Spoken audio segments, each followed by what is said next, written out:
Good evening, everyone. Any motion to open the meeting, please?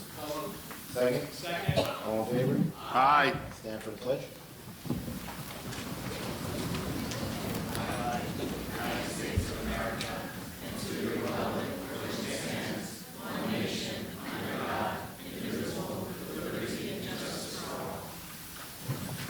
Good evening and welcome. March 19th, 2024, Board of Education meeting for the Mahopac Central School District. I'm going to now turn it over to Superintendent Tona. We do have a packed agenda starting with fantastic performance, so I will let Ms. Tona introduce them. Thank you, President Savino. Good evening, everyone. Thanks for being here. So without any further ado, it is Music in Our Schools Month, so you'll see that theme over and over in the first part of the meeting. We're going to turn this over to Ms. Ty and Mr. Taglasi with our middle school all-county orchestra students. Take it away.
Thank you so much. You did a wonderful performance, and congratulations on being selected as all-county musicians. So at this time, go ahead. At this time, I will head up to the podium and ask Ms. Palkowick to join me. Ms. Palkowick is our music department chairperson.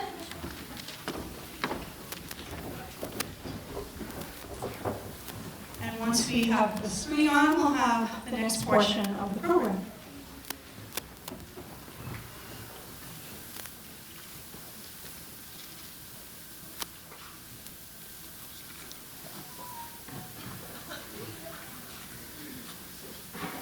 So today, we had a power outage, and the entire campus lost power for about 10 minutes. And everything came back on, and everything was fine, except for this room. So tonight, some of our audio-visual are a little bit different than typical. but our terrific crew is making it work, so we appreciate all that they do. So, without further ado, on the screen, you see the name of all of our 6th grade all-county musicians. So if all of those 6th grade students will stand. There's a lot of them. Congratulations. And now, we'd like to take a photo of you, and I think it might be best if we can get you all to come up on the stage. Come on, don't be shy. And the parents can take photos, and we have Mr. O'Reilly, our publicity person here with us.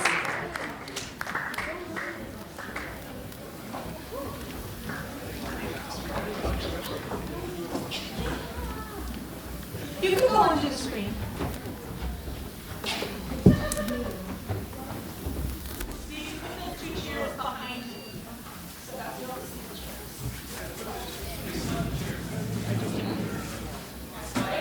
Get close together like you know. Behind you, like 2 rows. So see, some people like to get in front, maybe kneel down. And get everyone in one picture.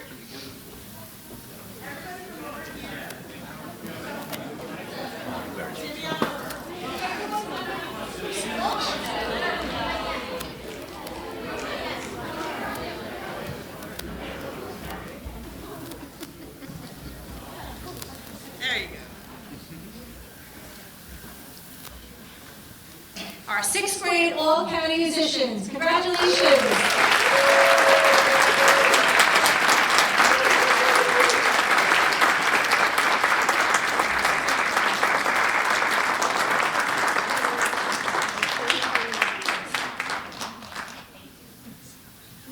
All right, thank you. And Ms. Palcoat has awards for you when we're all done with announcing. She'll meet you out in the lobby. So you can all take a seat.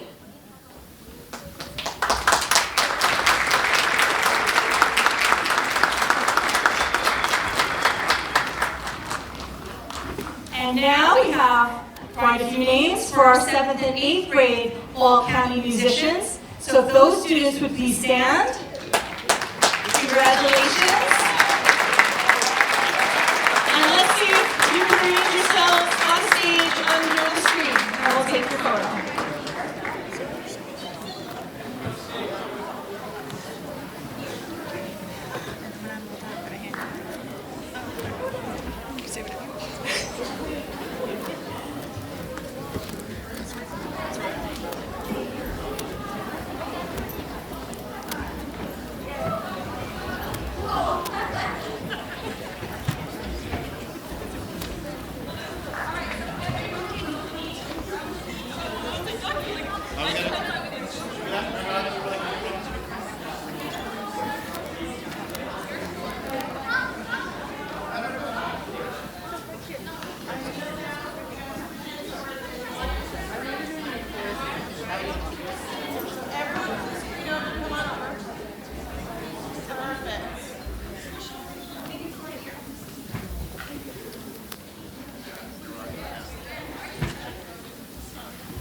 Our 7th and 8th grade all-county musicians. Congratulations.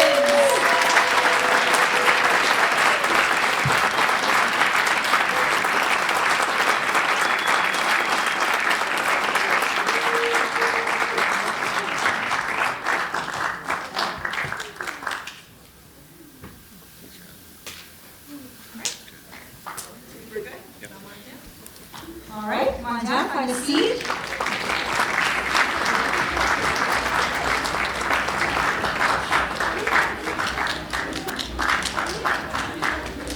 And last but certainly not least, would our high school area all-state students please stand?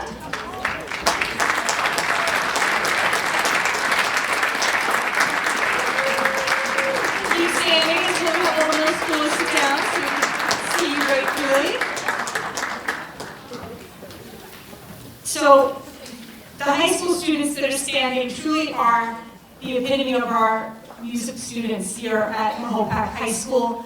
For those of you that have been to the events, especially this month, We saw Vanderama, where we were able to see students from 4th grade all the way up to our high school seniors perform, and we could truly see the progression. So our middle school students that are here tonight, you want to be standing here in a few years because we're very, very proud of our high school musicians. And then there is also one musician that's already standing who was also selected as a member of the New York State Band Directors Association Honor Jazz Ensemble, Maxine Van Ortberg. Jump up and down, Maxine. Thank you, Maxine. Nobody knows it. So all of our high school students will come up and we'll take their photo as well. I know.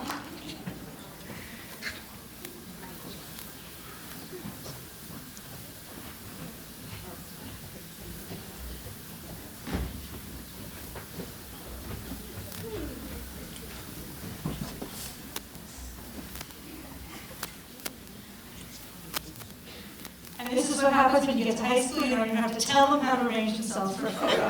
Nice job.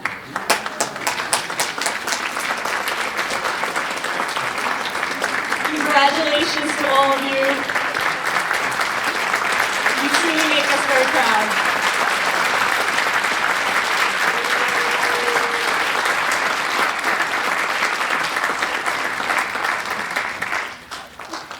This is what happens too. They really are friends with each other as well. So they're going to miss each other, those that are moving on and graduating this year. So you can have a seat. Thank you. Congrats. And now I'll let Ms. Palquick, our music chair, say a few words. Thank you. It is just an honor to represent such a great group of music teachers and students that we have in this district. It is Music in Our Schools Month. We like to think it's Music in Our Schools Month all the time, but it is a national celebration in the month of March. So we're so happy to honor these great musicians. We're so glad that you all came out to see this and to hear them.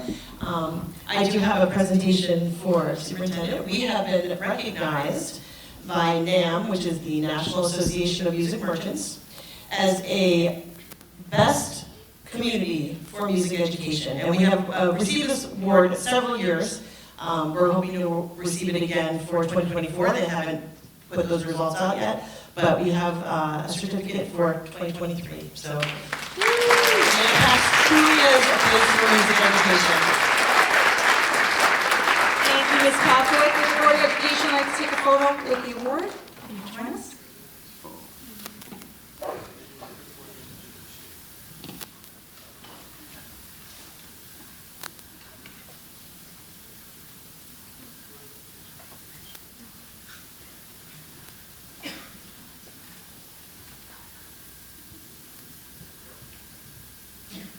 We don't line up as well.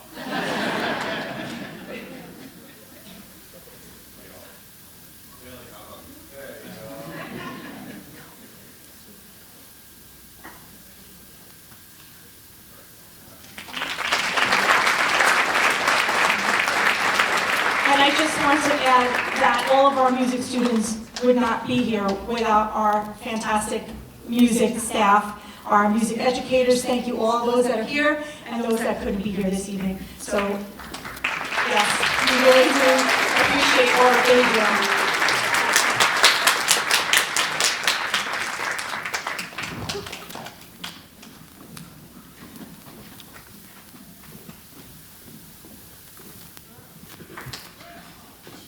And now we're going to invite a presentation by the Tri-M Music National Honor Society with the advisor, Mr. Rich Williams, President and renewed chapter founder, Maxine Van Ortberg, Treasurer, Kaylee Mastropietro, Secretary, Joaquin Martinez, and Public Relations, Ezra Bromberg. Come on up to the podium.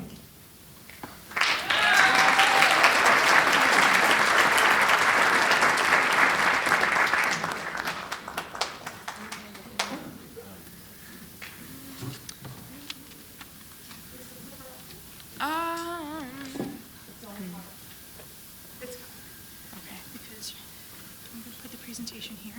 Oh, awesome. Oh, thank you. Mr. Prismaski has to click it from back there. So if you need to, microphone's there, and then you can advance the slides here. But I think you can click to advance, right? That'll advance up there. It'll advance up there. This is just for you on stage, so if you wanted to look, we could just look at Perfect. Okay. Thank you. Hi, everyone. As mentioned, I'm Maxine Van Nortwick. I'm president and renewed chapter founder of Triam. And next to me is Kaylee Mastro Pietro, our secretary. And this is Triam Music National Honor Society. To start off, Triam Music Honor Society is a branch of the National Association for Music Education. The Triam organization recognizes students that excel in both the classroom and in their music ensembles. The main objective of the Honor Society is to create leaders and promote music education and music advocacy. Members of Triam have the opportunity to give back to their community through service projects that are based in music. So our executive board is our advisor and high school band director, Mr. Rich Williams. As mentioned, I'm president and renewed chapter founder. Our treasurer is Kaylee Mastro Pietro. Our secretary is Joaquin Martinez. And our public relations is Ezra Bromberg. So Triam stands for Modern Music Masters. The Mayapack High School chapter number 2002 was last active during the 2014-2015 school year, and the idea to renew the MHS chapter came about in May of last year and has been pursued ever since. This year, our chapter has sent in the form and application at the fee to the main organization so that we could renew our chapter and have the ability to induct new members. So our club function, we really wanted a place for music department students to seek the same scholarship and leadership opportunities that are available in departments like math, science, English. All of them have their own honor societies, and we really saw a lack of that in the music department. And we have some great students in the music department, so they wanted to make sure they have leadership opportunities, scholarship opportunities, everything they needed to grow and succeed here at Mayapack. So our club activities were focused mainly around serving the community. We did a swing dance that'll be talked about later, and a cultivation of scholarship and leadership. This is through music. We're hosting an open mic night coming up, and also we've done some things for Music in Our Schools Month, which you'll also hear about. Triam, how we work as a club is we meet once a month, usually for general meetings. It's 20 minutes of an agenda discussion and then 20 minutes of a group discussion-based format where we go off into little groups, brainstorm, create. That can vary from being, poster making to deciding food for a big party or something like that. Our executive board, we just met today, meets once a month to plan these meetings. So in terms of student data, we currently have 31 probationary members. All these members are close to completing or have completed their 5 hours of community service, which is required for induction. And of our 31 members, we had 18 seniors, 3 juniors, 7 sophomores, and another 3 freshmen. In addition, 20 members are in band, 7 are in chorus, and another 7 are in orchestra. There is some overlap as we have multiple students that are in multiple ensembles. Finally, all of our members have weighted GPAs above 87 and music ensemble GPAs that are above 95. So our accomplishments thus far, we're very proud. We've had a very busy year and we've gotten a lot of work done. We hosted and we planned the MHS Jazz Band Swing Dance Evening. That was hosted at Lakeview Elementary. It took a lot of hard work from our jazz band members, our advisor, Mr. Rich Williams, and from Triam as a whole. It was an extremely successful event. We had a lot of people show up. It was a lot of fun. We had a t-shirt design competition where we invited members to design logo designs for our shirts as a fundraiser and a way to create community within Triam. We had a fundraiser outside of Stop and Shop. It was very cold, but it boosted our morale a little, and it worked out well for us. We also ushered some of the music department's events. You might see some of our members at our fall concert handing out flyers and handing out programs. We have a performance series actually throughout the month that we are very, very proud of. Once a week throughout the month of March, we've had groups perform in the lobby while students are coming in. This past week, we've had saxophone quartet. We've also featured clarinet trio. This week, we'll be featuring a guitar and drum duo. We're really proud of it because it's a way to bring music to the student population that might not get live music throughout the day, especially by their peers. Finally, we have our monthly meetings. This is where we have that active participation encouraged. There's a lot of creativity that goes into these meetings. All the members are they're focused. They're very excited about this club, and we're so excited to have it for them. Like Maxine just went over, we've hosted several events throughout the school year. this year, and these are just some pictures from those events. All the way to the left is a picture of the t-shirt design that won the t-shirt design competition. It was created by Ella Atkinson. And then the other pictures are from our swing dance, which was hosted back in January. Picture 1 shows members of Tri-M and members of the community participating in a swing dance lesson. Picture 2 shows members of the community enjoying the event with the food that we had and the live music. And then picture 3 shows the Mahopac High School Jazz Band playing the live music for the community to enjoy and dance to. So some future events, as I mentioned, the Music in Our Schools performance series, that will be continuing throughout the month of March. Again, very exciting. Our open mic night, we were planning it today. That should be coming up sometime in April, so please check out for that. It will be open to the community, so we hope to see you there.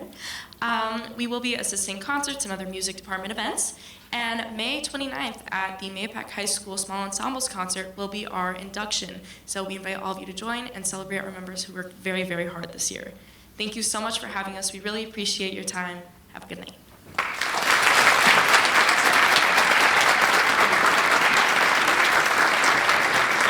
Thank you for presenting about Tri-M. I'll date myself a little bit. I was a member of Tri-M very, very long time ago. Yes. So thank you all for presenting. And this concludes the music portion of the board meeting tonight. So everyone is welcome to stay. But I know it's probably bedtime for some of the students.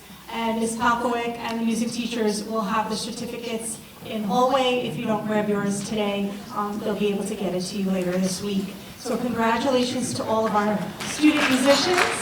You are outstanding. Thank you to the parents for bringing them here this evening. You're welcome to stay.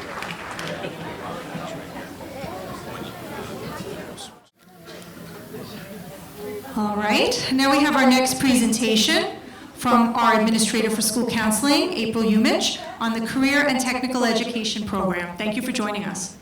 Thank you. Good evening, Superintendent Tona, President Savino, Vice President Martinez, and esteemed board trustees. It's really an honor to be here this evening. Thank you for having me and allowing me to have this opportunity to share with you about the wonderful opportunities our students have been accessing with our partnership with PNW BOCES Career and Technical Education Center, CTE, to support our high school's comprehensive high school.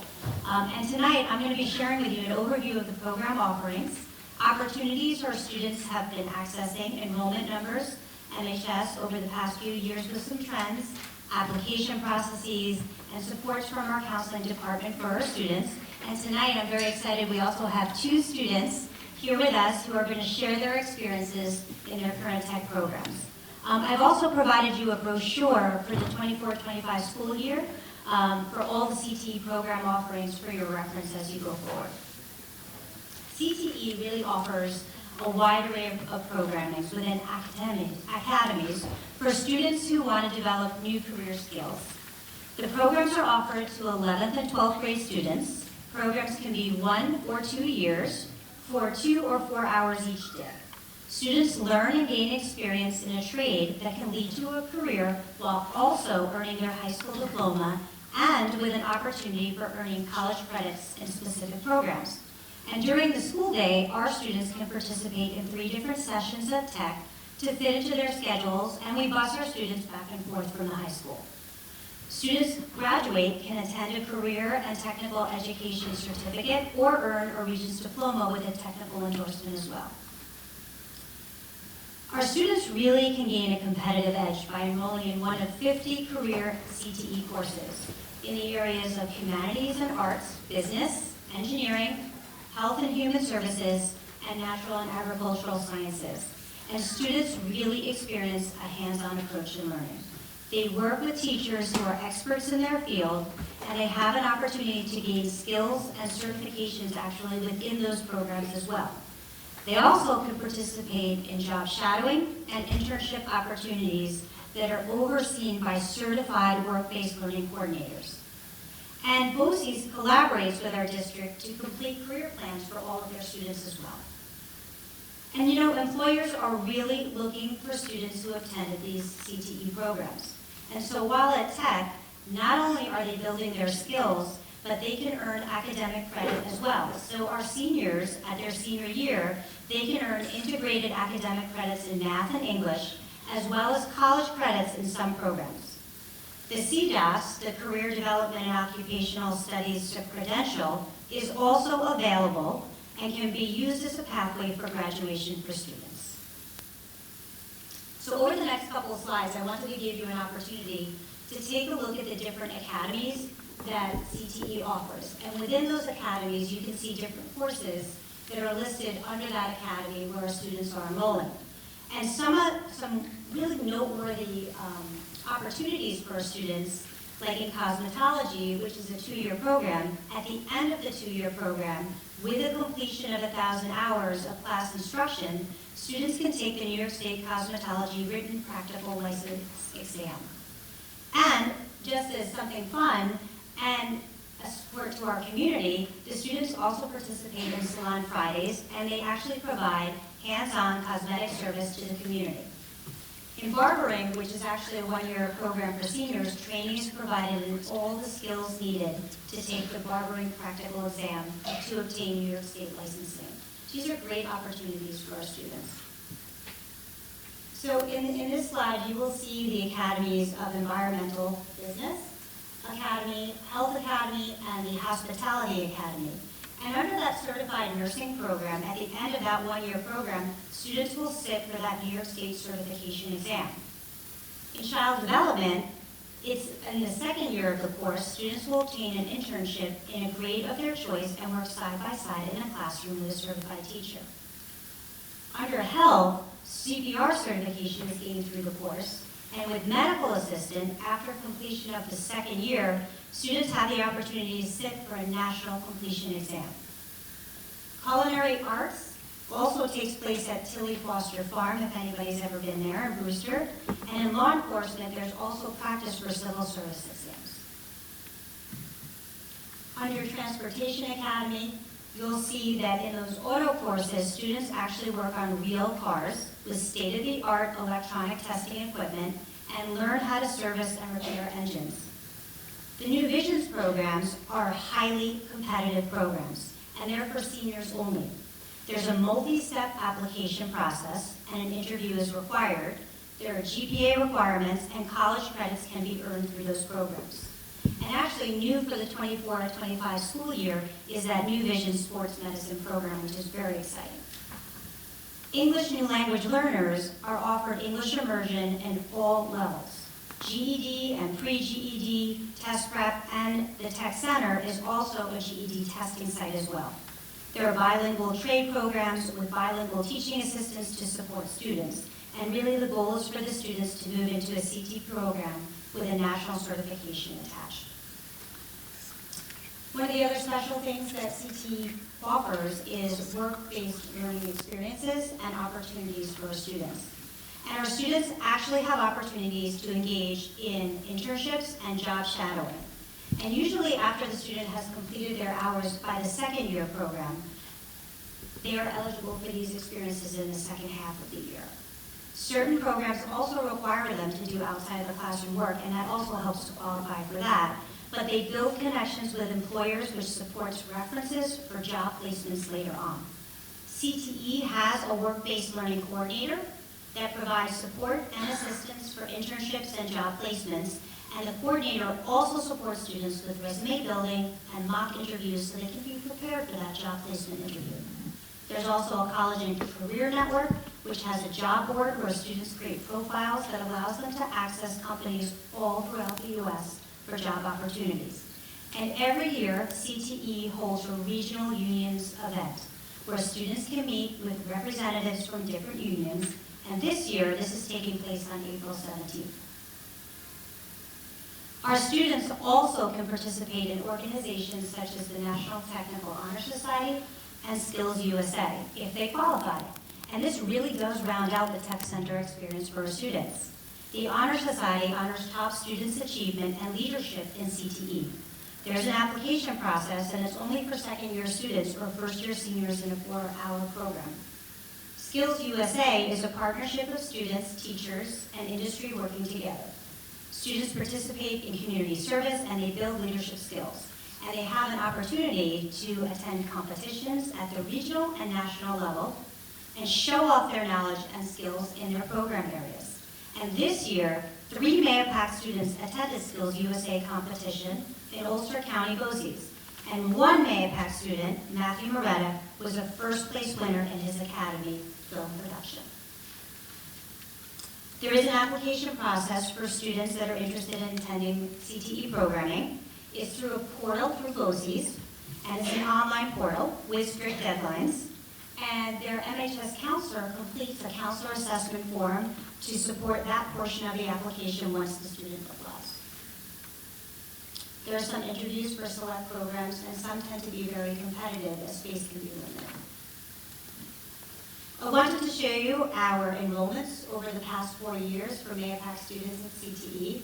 And as you can see here, our numbers have grown over the past 4 years.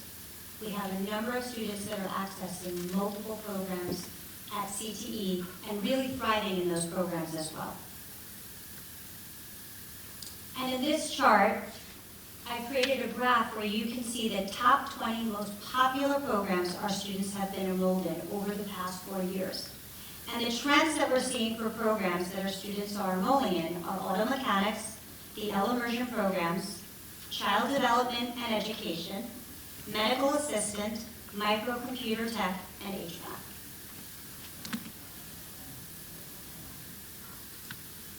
On February 27th, the high school counseling department took approximately 150 10th grade students on a field trip to CTE's campus.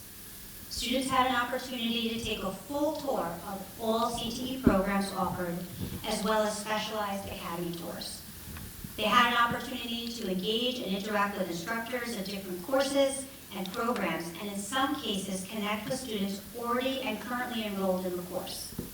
Students were able to see course classrooms, equipment, and hear the type of activities that will take place in their course of interest. The field trip was very well received by students to get a feel for the tech center, the campus, and their courses. CTE also recently had an open house last Tuesday on March 12th to welcome students and parents to their campus to learn more about their programs. And at this point, I wanted us to showcase a few of our students who are doing exceptional work at CTE. And they're going to talk to you a little bit about their experiences in their program and what they've been doing and its impact on them. And our first student is going to be Hannah Nygaard, who is in grade 12, and she's in child development and education, and she'll be followed by John Reza, also grade 12 in construction and electricity. Let's bring up Hannah.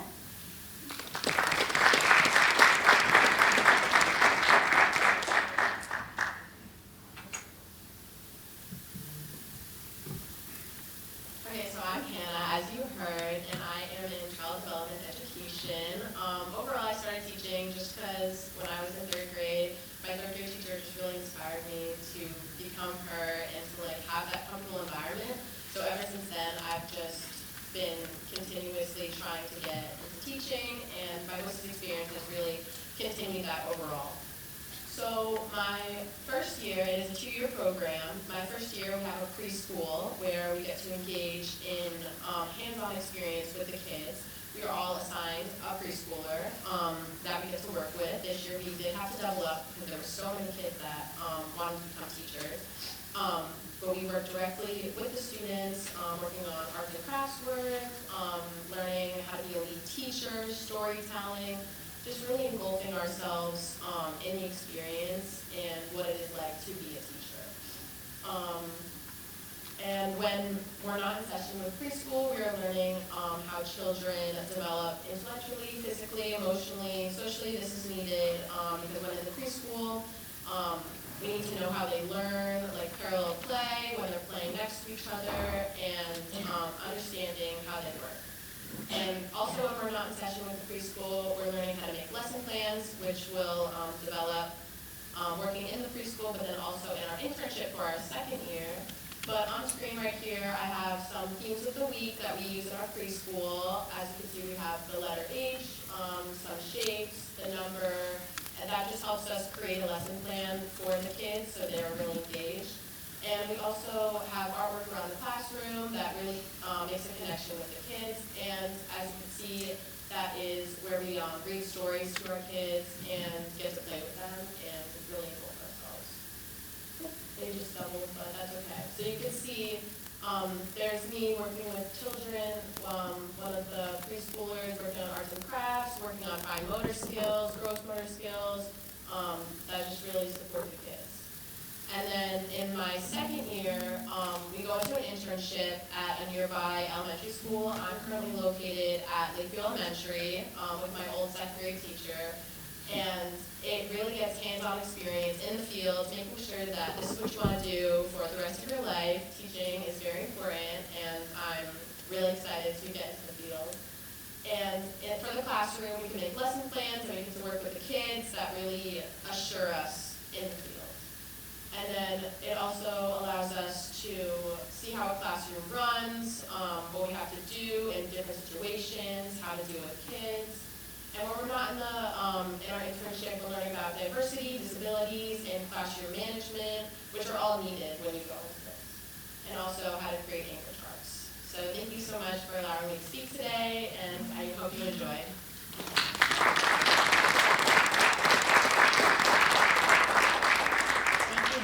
John?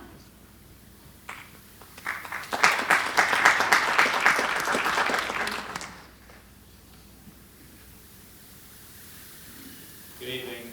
As you know, my name is John Rosa. I am enrolled in the Construction Electricity Program at Northern Westchester BOCES. I would just like to say thank you to the board for giving me this opportunity to speak about my BOCES experience.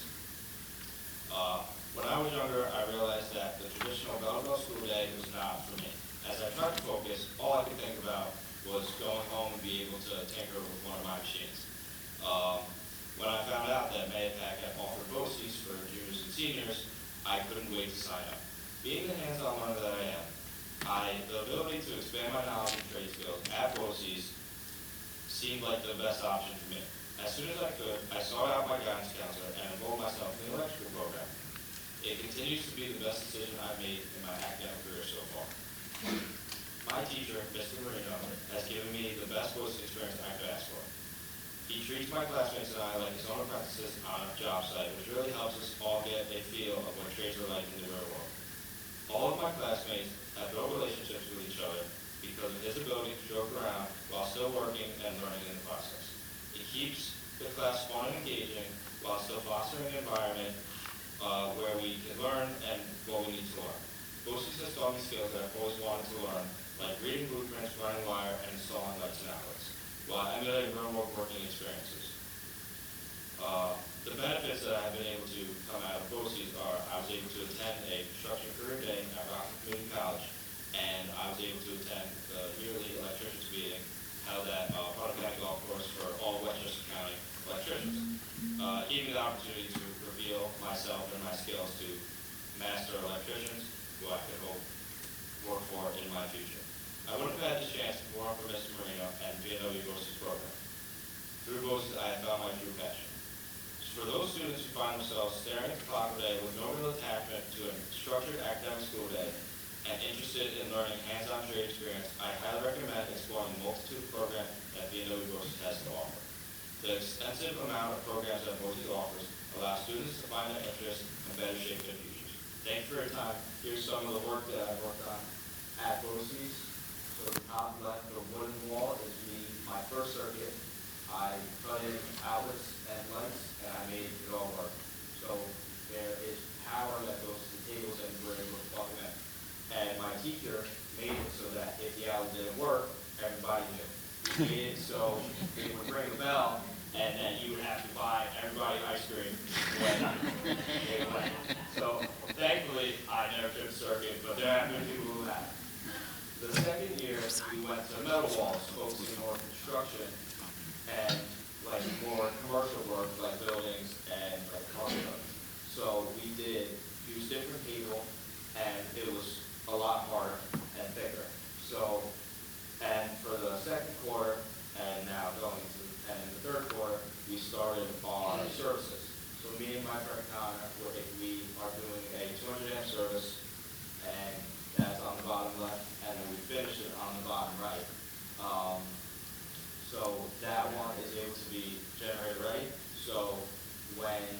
power goes out, it will automatically turn on the power to everything in the house. So we're hoping to get it energized next week, and hopefully it works. Thank you for your time.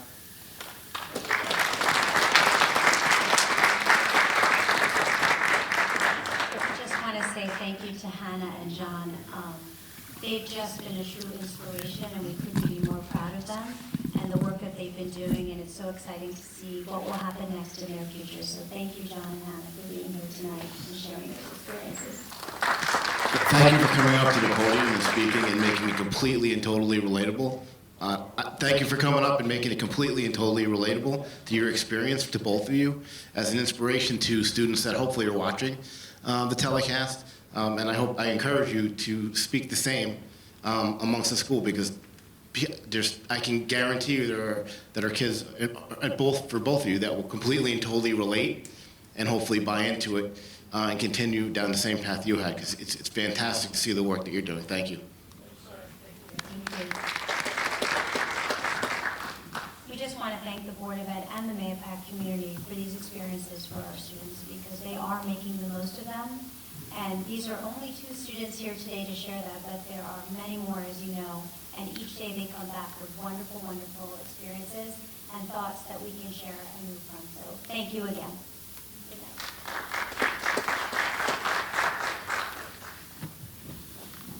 And I just want to express my thanks to all 3 of you for joining us this evening.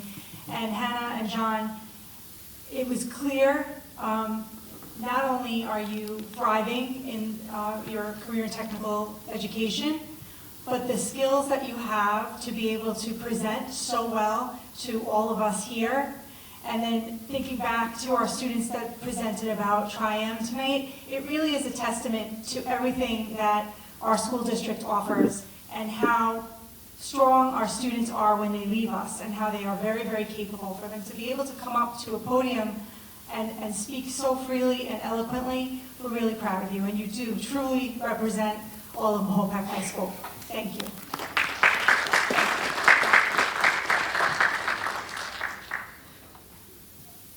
Angela, I think you need to sign into here. And now we're going to move on to the budget presentation.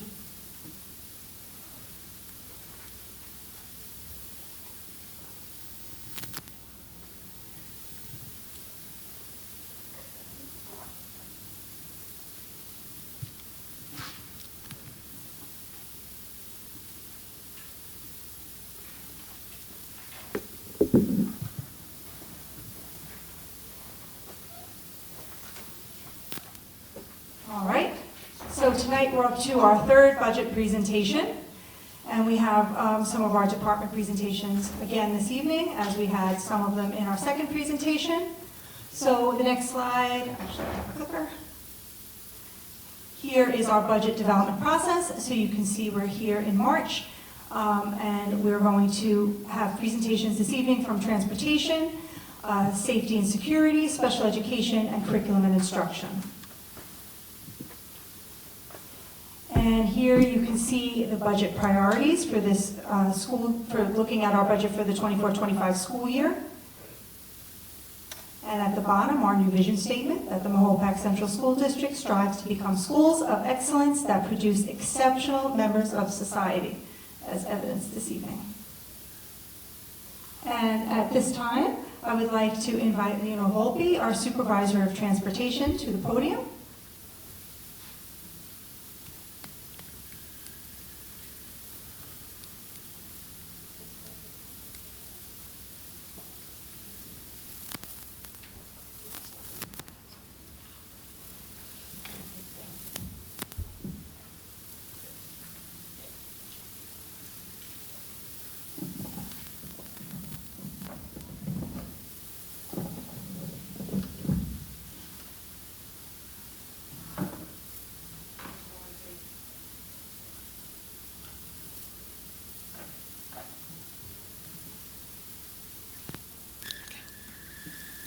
Thank you to the board for letting me present to you today.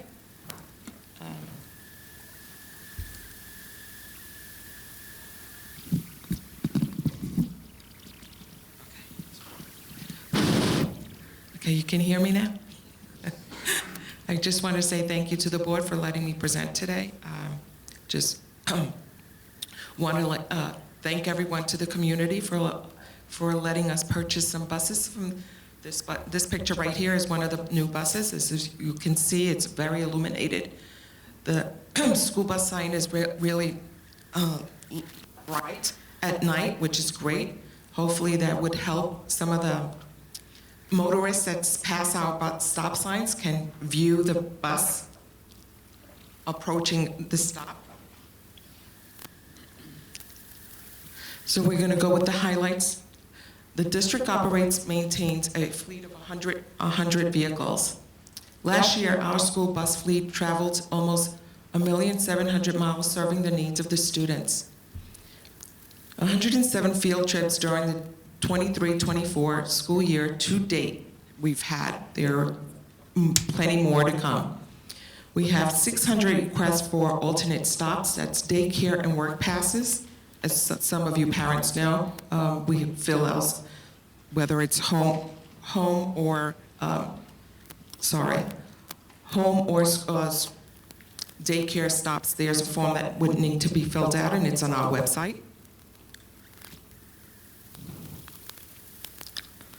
This year, we're asking for a system scraper. As you all know, with snow, by law, we have to scrape all the snow off the roofs, and it's manually done by some kind of sweeper, which is really difficult for us to do. This will just make the process a little quicker. A tire balancer, we have one that's 40 years old. We can't even buy parts for it. Can you hear me? Okay, sorry. We need to buy parts for it. And the TransFinder system, it's our routing software that's upgraded. It is, so we're asking to upgrade that for a total of $71,000.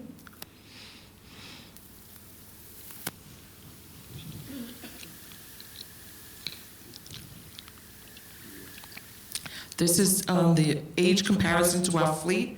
Thank you. We only have 5 buses that are 16 years plus. We use them.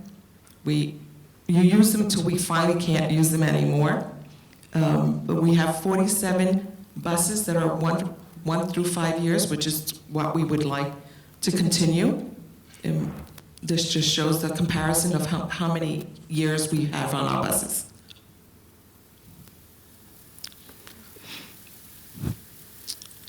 So we have a plan for our buses, and it started in 2018 to replenish our vehicles. So in 2019-20, we did not replace any buses because it was COVID years. 2019-20, we purchased our buses. In 2020-2021, which is the COVID year, we did not purchase any buses, and so forth. We purchased 9, and we're trying to keep up with the 12-year plan that we have adopted years ago. This year, we're asking to purchase 5 65-passenger buses and 4 30-passenger buses with the specs like we had last year. We're continuing again with the 12-year plan, and we're asking for $1.2 million for the buses.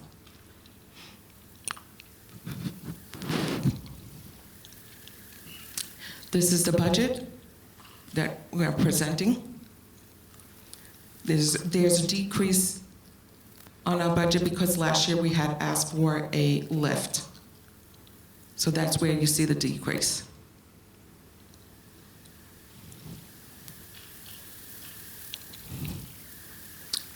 Thank you. Thank you, Ms. Buckley. Now we'd like to invite Troy Billiou, our Administrator for K-12 Safety, Security, and Compliance, to talk about his budget.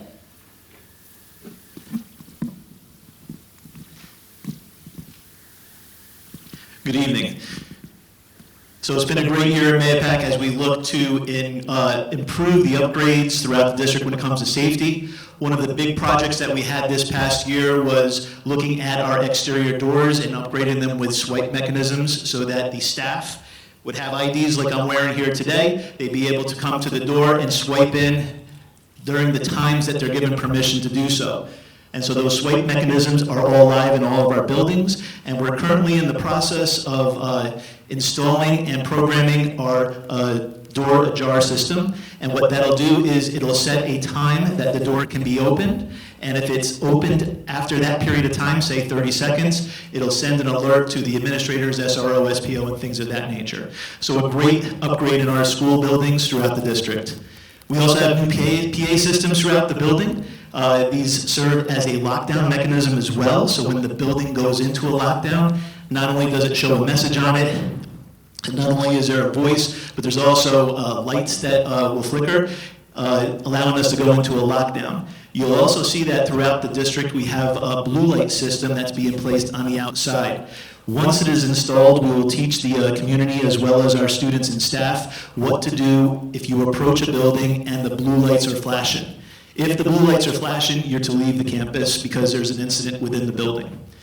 If you're in the building, you go into a lockdown mode. We also this year did a great deal of work on district-wide training with our staff. An example would be our CSTAG training, which is a threat assessment training that we did with our administrators, our clinicians, and our SROs and SPOs. And so we have a common foundation and language that we use in all buildings when it comes to threat assessments. We also had an opportunity to work with faculty and staff and administration in doing tabletop exercises throughout the buildings and district as well. One of the things looking forward to 24-25 is my budget that we put together will ask for a ranger vehicle. We have a security guard that actually patrols all three buildings on this one campus. This is the first year that we're treating the middle school, the high school, and the fall school as one campus. And so whenever we go into a lockdown, the whole campus goes into a lockdown, and this individual will drive, actually every day he drives throughout the campus checking on things, and having a ranger like this will also help him in his transport, as well as keep him warm during the winter months. We're also looking to do CRG mapping district-wide. Real brief on that, it's a mapping that overlies the buildings that we have a support service outside of the district that will be able to, in real time and in threats, identify and access our cameras and help guide law enforcement to where the intruder is or the incident is. One of the things we're looking at as well is Armored One security film. Actually, in conjunction with Putnam County Sheriff's Department, we're looking to have this installed in all of our doorways. And in essence, what it does, it's a film that goes over the windows throughout all doorways, main entrances for all buildings is where we're going to start in phase 1. And if an intruder was to come and try to shoot through the glass or try to break through the glass will hold together, the bullets will go through, but a lot of times if you see that if it doesn't have the film, they'll be able to shoot once or twice and knock the window through. With this, it really delays their entrance into the building, which gives our law enforcement more time to get to that situation. So that's something that we're happy about to work with Putnam County Sheriff Department. Another thing real quick is we're looking to do a safety and security assessment for every building in the district come this fall. And what we're going to do is we're going to have a team in collaboration with BOCES go to each building. And for instance, Lakeview will spend a week there. We will look at both the physical environment as well as procedures. And during that course of the week, we will lay out a plan of things that we're doing well, things that we need to improve on, and things that we need to think about. So when we look at this, there's a couple other little things that have tied into the budget. Part of this budget had existed prior, and we've looped it into this. So there's some security services where we have security guards throughout some of our buildings. We have through BOCES, that was that safety and security assessment we talked about. Some equipment there, that ranger we discussed. Materials and supplies, one of the things we did this year was we installed emergency buckets into every classroom in every district building. One of the things also we're looking at is some travel and conferences, and that's what you see as your increase there for the budget. So at this point, I'd like to say thank you for your support, and things are moving in the right direction when it comes to safety at Mahopac Central School District. Thank you. Thank you, Mr. Beaulieu, and thank you for everything you're doing to improve our safety and security status. And now I'd like to invite Mr. Jeffrey Cole, our Director of Special Education, to the podium. Thank you, Superintendent Tona, Board of Directors. Thank you for your support, your leadership this year in supporting our needs of our students with disabilities district-wide. Special education is a service, and we are committed to supporting all of our students K through 12. We are very fortunate in MAPAC to be offering services in the entire continuum available by New York State, from special classes to co-teaching classes, resource room, related services, and even offering behavior supports and transition supports for students to build capacity for our staff to support the unique needs of our students and also be forward-thinking in terms of the needs for our students. We also have the luxury of providing support for some of our students in what we call academies. We have a high school academy and a middle school academy, and these academies support students who have social emotional difficulty and who are, we call them sometimes internalizing fragile students. This academy supports students in MAPAC and also is a revenue-generating program for the district, as in some students from other districts are attending the school and attend through a tuition payment program that's negotiated with other districts. Our district numbers are relatively the same.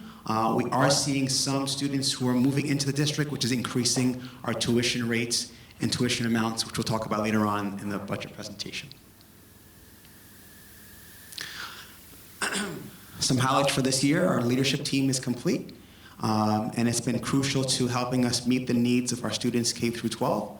We're having, as the slide indicates, over 1,200 CSE meetings as of this date. And on a daily basis, we coordinate the interventions K through 12 in classrooms. It's really trying to support the students' growth and development academically and social emotionally. As we do this work, another component of our work is building the adult capacity. So we're also thinking about how can we support adult learning, particularly in the area of progress monitoring, the academic and social development skills, training of staff, including bus monitors, and supporting students who are in crisis, and looking at supporting the students as they transition out of the district and setting them up for success. Last but not least, we're also looking at partnerships in the community and also looking to support the continuum of services at the high school level.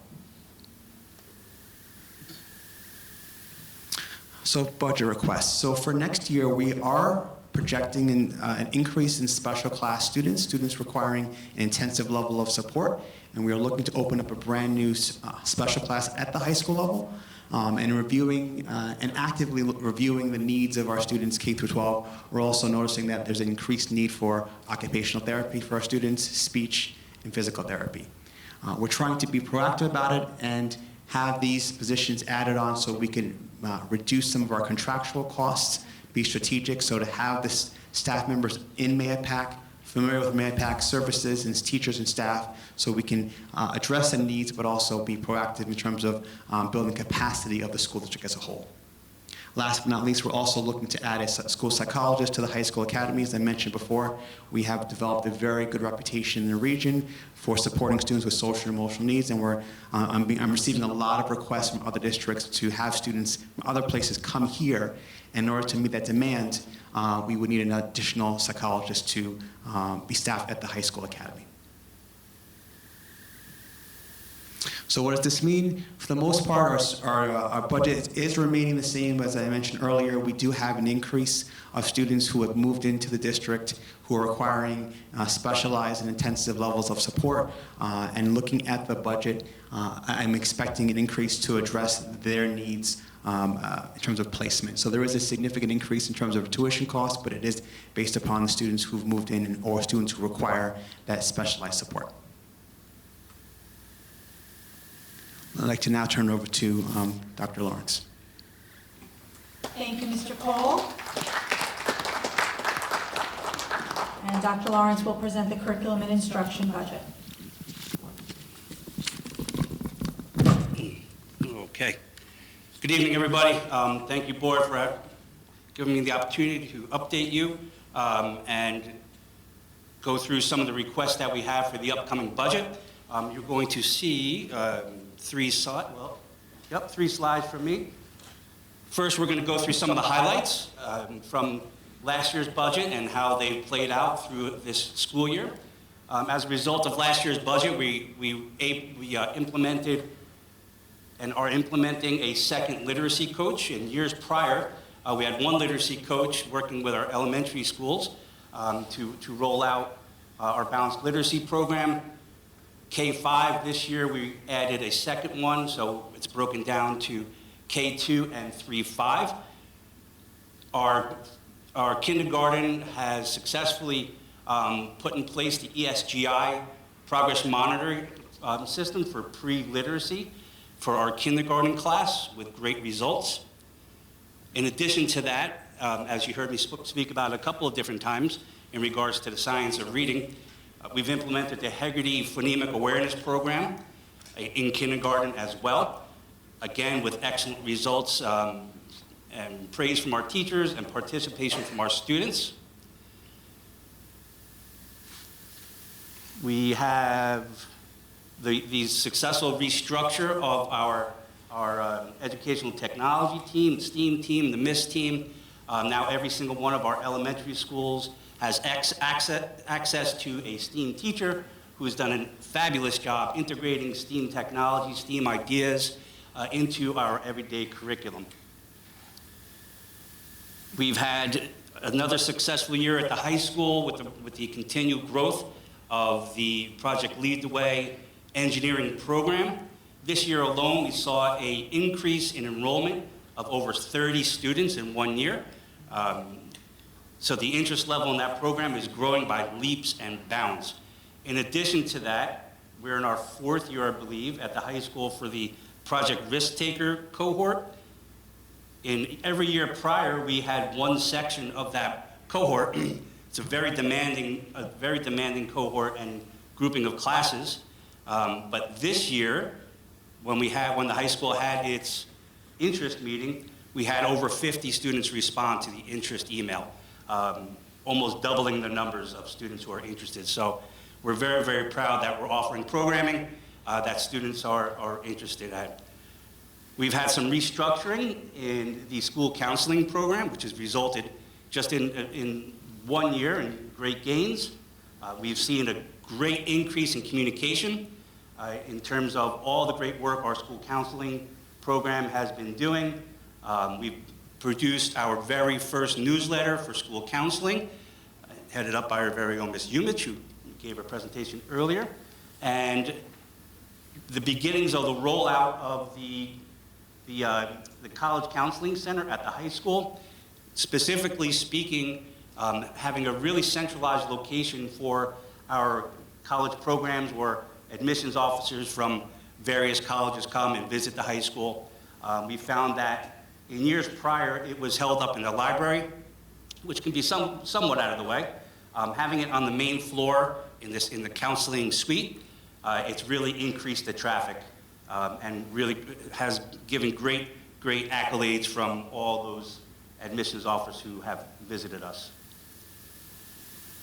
So some of the things that we're looking to implement and include in the budget for this school year is we're looking to add another library media specialist to the elementary schools. We have 3 elementary schools, we have 1 library media specialist, and we're asking to add 1 more so we can begin balancing out the access to library media specialists.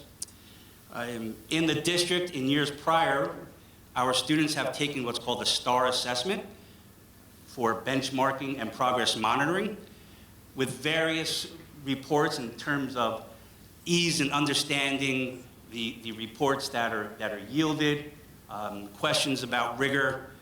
So this year we're going to have, well, next year, based on the approval of the budget, we're looking to trial NWEA MAP assessment in our 5th grade. So that way we'll have something to compare with the STAR assessment and to see how our teachers and how our students and how our administrators react to the data that's yielded from that assessment. As I mentioned earlier, the kindergarten worked with the ESGI benchmarking and progress monitoring tool. It was so well received, and the kindergarten teachers really found great value in the data that our 1st grade teachers have asked to join and have the ESGI moved into 1st grade as well across the district. As mentioned earlier, the Hegarty Phonemic Awareness Program being used in the kindergarten this past year, and I saw this program multiple times this school year, again, with great success, great accolades, great participation for our kindergarten students who really love the active nature of that program in learning phonemic awareness. We're going to expand that program up into the first grade as well. We would like to bring in a scheduling consultant to take a look at the high school and the middle school schedules. With the change in enrollment, change in FTE, and the change in programming that we've been offering over the last few years, we think it's about time to have a specialist come in to take a look at the functioning of our scheduling matrix and to give us any insights possible how to maximize everything that we're looking to do with the resources that we have. We're going to move forward with the 8th grade expansion of our balanced literacy program with the installation of the in-classroom libraries. We want to expand the opportunity for high school credit at the middle school. Currently, students at the middle school can gain high school credit with world language, algebra, and living environment. So we would like to add an art teacher and offer a high school art course at the middle school to give students even more opportunity to gain high school credit, especially those students who might not be able to access algebra or access living environment in their 8th grade year. It just gives another opportunity to get a head start on the acquisition of high school credit. We are looking to purchase Spanish ebooks, a license for all of our students who are enrolled in the DCC 201 and 202 coursework here at the high school. These online resources would be the same as the students that take the course at DCC, all online access in school and at home. We are looking to continue to expand the Project Lead the Way program here at Mahopac High School. This is the final course in the series of engineering courses available from Project Lead the Way. And I'm thrilled and I'm proud and I'm so happy that this program is thriving in such a way that we're able to introduce one more course and the final course available through Project Lead the Way. And lastly, based on final approval from the Air Force Junior ROTC program, we would like to start planning and budgeting for that program to begin in the spring of next school year by including the salaries for 2 instructors provided through the program.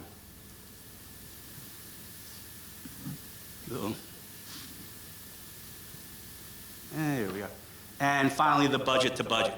So here you'll see a side-by-side representation of last year's budget to this year's budget. You'll see that the only area of increase is in line 2110, teaching in regular school. There's a slight increase there. A lot of that speaks to the resources from DCC and the consultant for the scheduling coming in. And that's the presentation from Curriculum and Instruction. Thank you all very much. Thank you, Dr. Lawrence. And now our Assistant Superintendent for Finance and Operations, Alyssa Murray. She'll take over and do some of our budget slides. Thank you. I just want to thank all the presenters tonight. This budget process has been super collaborative with the Finance Committee, the Cabinet, and all the administrators, and everyone's doing a great job. So just thank you for that. So the next 2 slides are, can you hear me? I wanted to be like Dr. Lawrence, but I guess not. So the next 2 slides are ones that were in presentation number 2, so I'm going to go over some key highlights. So obviously the big number here is foundation aid. That is from the state, Governor Hochul's executive budget that dropped a few months ago. So that number has increased 4.52%. And that number, depending on the legislative budget, which should be out in early April, hopefully before budget adoption, we're hoping for an increase there based on the formula. And then the rest of the lines are expense-driven aid. So if we have expenditures that fall into those categories, that's how we receive that aid. So two areas I'll highlight are BOCES and building aid. I'm highlighting them because hopefully I'm looking for an increase there. BOCES is a conservative number, so again, hopefully for legislative budget there's an increase. And then also as we close out all our capital projects, building aid will increase. Might not necessarily see it in the legislative budget because we're still working on the paperwork as it's cyclical in terms of the capital projects and we have to be approved by state ed, but that number will increase down the road. Wrong way. So again, this is another familiar slide. So this is our tax levy limit calculation. So what this means is this is the most that the tax levy can go up based on the formula that's given. So a lot of this formula is based on numbers given to us by the state. So for example, the tax-based growth factor, that is for MAEPAC only. It's given by the state. And then also the allowable growth factor. Again, a number that's given to us. The one factor that is in our control, the district's control, is the $3 million towards the bottom, the coming school year exemptions. So that is based off our capital project debt. And so you'll see year to year that number changes. So here we have the tax levy history. Again, a similar slide, but this time we do have the 24-25 numbers. So as you can see, you have CPI 4.12%. And then we have our draft budget again. So all these are tentative until budget adoption, which is the next meeting in April. You see is $142,443,564. So that's a budget to budget 3.25% increase from the prior year. And as you can see from the last slide, you have that 2.59%. Again, that is the most that we can go up in our tax levy. But based on the budget calculations so far, we're going to go up to 2.15%. So that means that the difference between the allowable and actual tax levy amount is a little over $400,000. So this slide is just is the same slide as before, just in a different type of way of looking at it. So you see, you know, as the years advance, you see CPI went up pretty high in 23-24. It's coming down. So that's the blue line. You have the allowable tax levy limit, again, which is that 2.59% number this year. And then you have the actual tax levy limit. So as you can see from prior years, we have the allowable tax levy limit, and we're usually coming every year below that in the yellow line, the actual tax levy limit. So again, this is just to summarize the proposed budget, $142 million. Budget increase 3.25% at this point. The proposed tax levy, which is reflective of the 2.15% number, $96.8 million, which is $400,000 less than the maximum allowable tax levy limit at this point. So in April, when we go over budget, when we have budget adoption, we'll go more into the numbers again. And so next steps, along with the budget adoption, we'll have building administrator presentations. All right, thank you, Mrs. Murray. I'd like to commend Mrs. Murray on the work she's doing in her first budget here in Mahopac. She's doing a fabulous job, and as she mentioned, it truly is a collaborative effort. So we also have, on the next slide, our early voting and absentee ballots. The process for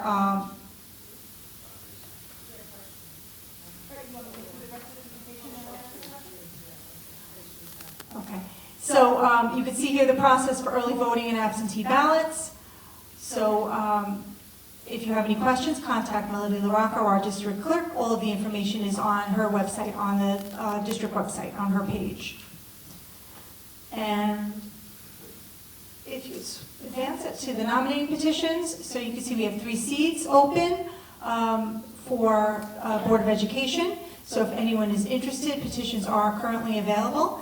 And again, you can find them on the district clerk page of the website or contact Mrs. LaRocca. And now, if the board has any questions on the budget.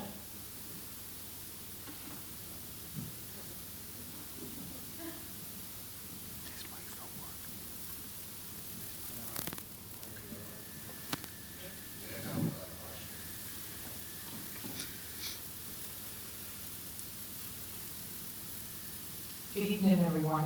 Thank you, Alyssa, for the budget, and thank you so much to Superintendent Christine Tona. So some of my questions are, for example, if we could go to slide 25. What's the title of the slide? Sorry, I can't see the number. State aid preliminary. Yep, absolutely. So on the state aid preliminary, are we going to go universal pre-K this year? Are we, is that the plan? So we would be taking the full aid? Yes, so Superintendent Tona, I believe, is going to speak about that in her update to the board. So I didn't want to take your thunder. So it is coming, though, yes. Thank you.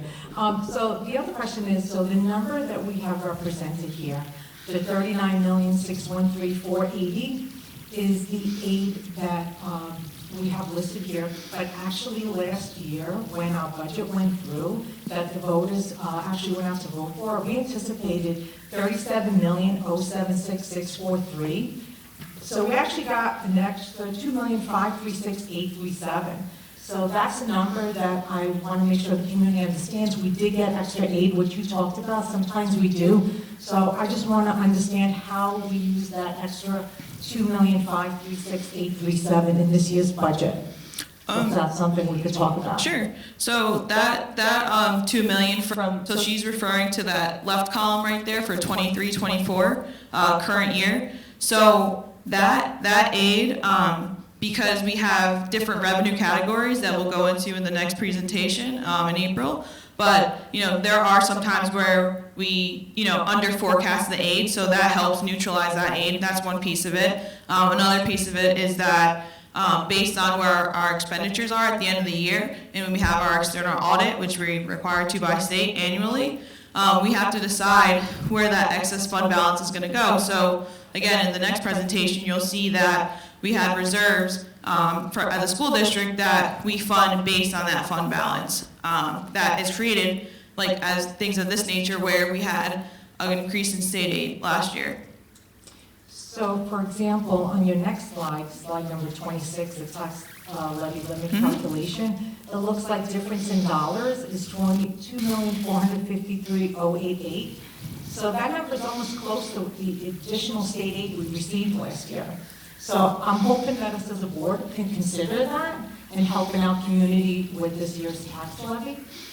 Another issue that I came up with is in February we showed our enrollment, which I see in this presentation we did not. And at that time we anticipated our enrollment for this year to be 3,924 students, but our projection from last year showed that we would have been at 3,776. So it looks like we have an additional 148 students. Is that a true calculation? Yes, so Superintendent Tona and Ms. LaRocca, they have an enrollment projections, actual enrollment every month that we receive as admin. And again, we can only project enrollment. We can't obviously know actual numbers. Even as of now, we're going through kindergarten registration, and we won't know actual numbers until kindergarten actually starts. So enrollment changes, but I believe though that this year will neutralize a little bit based on like live birthing rates from the years. So we might not see that much of a drastic increase, but we still have to project because that's what we have at this point. So we did have an increase of 148 students, that's a true number? Yeah, we had a big kindergarten So class. those are all kindergartners? Oh. Because when you look at the history, we never saw a bump like that in many years, so I was just making sure that that was a true number. Okay. I think that's it for right now, unless anyone else has any questions.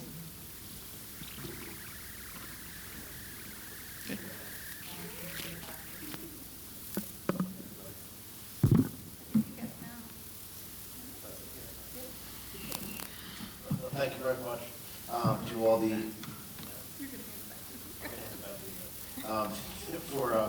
for all the administrators for putting in the work for the budget.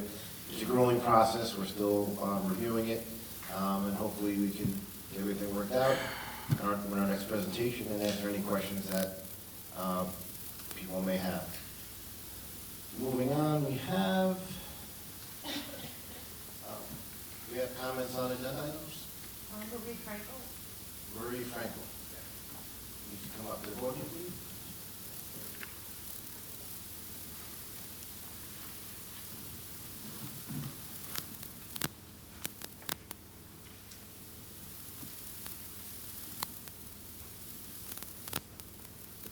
Thank you, board.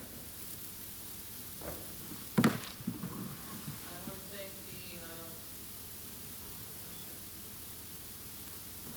Okay, thank you. I want to thank Superintendent Tona and the whole board and all the trustees for letting me speak today. I wanted to speak today on the universal pre-K that looks like they've already put into the budget. Financially, there are a couple of reasons. Financially and philosophically, I sort of don't agree with it. When I listened to the 314 work session discussing the proposed universal pre-K, there are 3 providers, who's going to provide, I don't know who's providing the services. I wasn't sure where the service was going to be held. I understand that the 3 providers, I guess, are eager to get into contracts with the school district, but they're willing to accept $5,400 for a program that really costs somewhere around $10,000 a child. So realistically, how long can these providers continue the program when they lose $5,000 a child? And if they can't, what happens? Are we going to hope that the state increases the reimbursement per child? I mean, this year it went up 200%, but I can't foresee that happening. Or we have to dig into our budget now to provide funding, hence the marketing of the not costing the taxpayer any money becomes a lie. Or do we terminate the program? And I doubt that because nothing ever goes away. I personally think our school tax is already too high and will not vote for a budget that includes this expansion of education that will increase my costs even more down the road. Even now, there are some hidden costs. All the administrative costs to implement the system. Will we have a Dignity for All coordinator for this school? Are they using school space? Liability insurance for the program if on our site? Could that space be used for something else and earn revenue? Are they paying for the space? School supervision of the program. Since we're not providing transportation and food, who is? There'll be 148 parents dropping off their 4-year-olds in the morning. How will security work for this situation? Will parents bring food for their children? And then philosophically, when I often look to see the reality, the rationale behind universal pre-K, they say it gives children access to high-quality education. I believe 4-year-olds should be playing and getting along with other children. This is what kindergarten was originally. Now preschools are a place to prepare academically for kindergarten. Enhances diversity in classrooms. These children will be seeing the same children next year in kindergarten. Helps close the gap in early childhood education. Most current private ECE programs are daycare, not education. Mostly play activities, finger painting, blowing bubbles, having fun. There are studies of harm, showing harm in early schooling. David Elkin quotes, "When we instruct children in academic subjects at too early an age, we miseducate them. We put them at risk for short-term stress and long-term personality damage." A well-controlled study in Tennessee revealed that by 3rd grade, the children in the program performed significantly worse than those not in the program. This is from a study by Lipsy. They scored lower on academic tests and were more likely to be diagnosed as having a learning disorder and less likely to be intellectually gifted. Even Head Start, when operated as a daycare, was... I'm sorry, Mrs. Frankel, we need to move on. The 3 minutes is up. And I'd be happy to answer a lot of your 2 comments. lines, that's it? We don't like to hear what we don't like to hear. Well, Okay. I'd be I very 2 happy lines. to share with you. That was it, 2 lines. You want me to go right to okay? So in response to some of Mrs. Frankel's statements and questions, my first item in my report tonight was how excited we are to have an inaugural UPK program, a universal pre-K program in our district. And it is truly at no cost to our taxpayers. On one of the slides that Mrs. Murray shared, you could see there was a line for state aid that is specific, can only be used for universal pre-K. The district has received that money the past several years, and we did not implement a UPK program. So we did look at it. Mrs. Frankel is correct that the amount in state aid for UPK has increased because the state has a commitment to providing as many children across New York State the opportunity for a free universal pre-kindergarten program. So here in Mahopac, we're very happy to be able to provide that. So a few of the questions that Mrs. Franco raised, she asked about transportation and meals. Transportation will be provided by the parents currently, and it will be held at the Mahopac Falls School, where we currently have 3 preschool providers already there. We will have 4 preschool providers, approximately the same number of seats overall, maybe a few more seats, but we do have a terrific system implemented this year by Mr. Bilyeu as our district office staff all moved over to the fall school, so we had to take a lot of measures to make sure we had a system in place for the additional traffic and the parking. And if anyone has gone to the fall school at all this year, there's plenty of parking in the front of the building, which wasn't the case before this year. So we've taken a lot of steps to make sure that the system works for everyone. So parents will be transporting, they'll be providing the food for their children, and as for the curriculum, it is New York State, it has to be a New York State approved curriculum. And just like in our kindergarten programs where there is a lot of play and hands-on activity and socialization, that truly is the goal of our kindergarten program, as well as beginning literacy instruction and providing a base for our students to be successful throughout the remainder of their career in our schools. Our universal pre-K program will do the same. So it will be rooted in play and hands-on activities and socialization. And it is an optional program, so if there are any families who are not comfortable sending their children to universal pre-K, they don't have to. So other things I wanted to share about UPK this evening, Mrs. Franco mentioned the $5,400 a student. That is a New York State limit, and she is absolutely correct, it is very low. We put out a request for proposal to all of the pre-K providers within the boundaries of the Mahopac School District.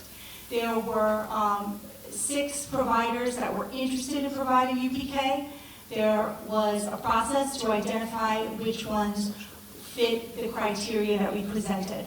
And we did not want to make UPK a cost to taxpayers, so we told the providers that they would only get $5,400 per student. We do hope, because there is advocacy work, to increase that $5,400 per student to a higher amount, because as many of you know, our pre-K providers in the area do charge upwards to $10,000 a year, if not more, for preschool. So they needed to figure out how they were going to make their budgets work, and they presented that to us. If at any point a provider tells us they cannot continue in a future year, we would put out another request for proposal to see if anyone else could. And if we did not have enough providers, we would decrease the number of seats that were available. It is not our intention to ever add the preschool costs to the general fund budget. We try to provide everything we can to our students, but it is an optional program, so it's not something that we're looking to add to the general fund budget. We will have 148 seats available by lottery. Our kindergarten numbers this year are approximately 290. Based on live birth information that we have, we're anticipating less for 24-25 in kindergarten, but we won't know that until the students register. So for UPK, we're guessing that we have a little more than half of the seats available to our kindergartners for the 25-26 school year as they enter pre-K next year. So more information will be available tomorrow on the district website, as well as the application for the lottery. And we will be emailing the information as well to all the families within the district. So if anyone knows someone that doesn't have students currently in the school district, please share that information. And we will be marketing all of the information as best as we can over the next few weeks. And later on tonight on the agenda, the Board of Education will be considering the 3 providers who have met the criteria for universal pre-K. Does the board have any more questions about UPK?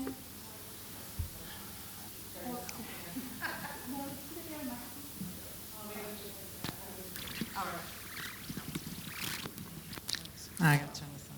Sorry, we have two. Okay, can you hear me? All right, get close, all right. Thank you so much for that update. I guess my question is, you mentioned that it's 148 students. 148 seats. 140, isn't that students? Right. Yeah. There may be more students that apply, but we only have 148 seats. Right, we only have accommodations for 148 Correct. students. But our aid is $1,090,800. We're not using all the aid? We are not going to be using all the aid. The other providers were not able to come in at $5,400 per student. So all of the providers that could come in within the $5,400 per student, I believe, were awarded the UPK spots, as long as they met all of the criteria. Oh, so not each provider will be getting $5,400, some will get more? No, every provider that qualified will be accepting $5,400 per student. So I still don't understand where are we using that extra money? Because we don't have enough providers that can come in at $5,400 per student. Oh, how many seats that they could offer? Correct. Oh, I see what you mean, okay. Correct. Because we also, having all of the pre-Ks here, if there were any pre-K providers that were outside of the Falls location, and if they were able to accept $5,400 per student and their facility met New York State regulations, we could have awarded those more seats there. But the state also said that we should try to start small for the first year. So will we be charging these providers rents? How does that work? That's something that we'll discuss, but my recommendation would be to not charge rent to the UPK providers because they're doing service for our students and they're taking the money from our state aid for UPK. So other providers would be paying rent and they wouldn't be paying rent? Correct. I didn't realize that. I think that's something we should have known about, yeah. Okay, that's all for my questions, if anyone else has questions.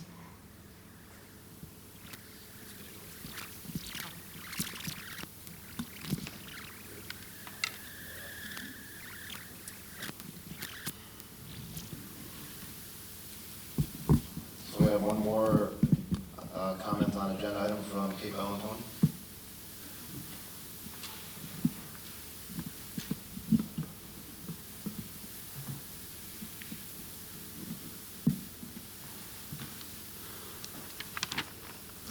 Hi, Kate Bellantoni, 2 kids in the district with 1 more coming through soon.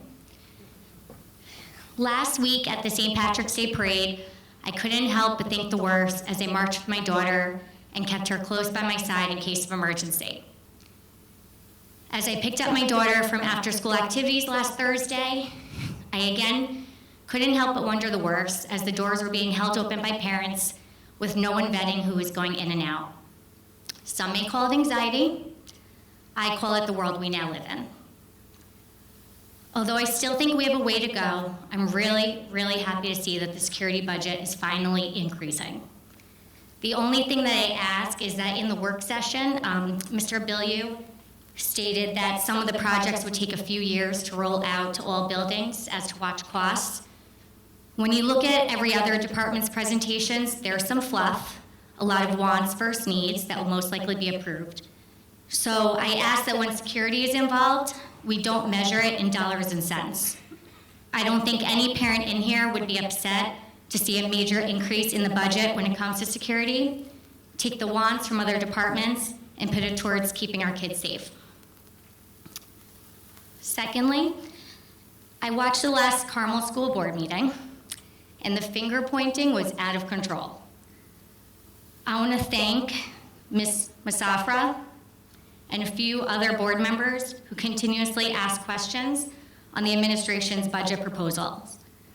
Trustees are elected to represent the people, not the administration, and I think that's a very, very important concept that can't be forgotten by any single person sitting up here. Let's learn from our neighbors and not make these mistakes. And lastly, just something I wasn't planning on talking on, but something that just kind of came up, is that rent that we were previously collecting from the providers, that went to the district. So I'd be curious to know how much money we're now losing in rent costs. That's all. Thank you. Thank you, Ms. Valentine.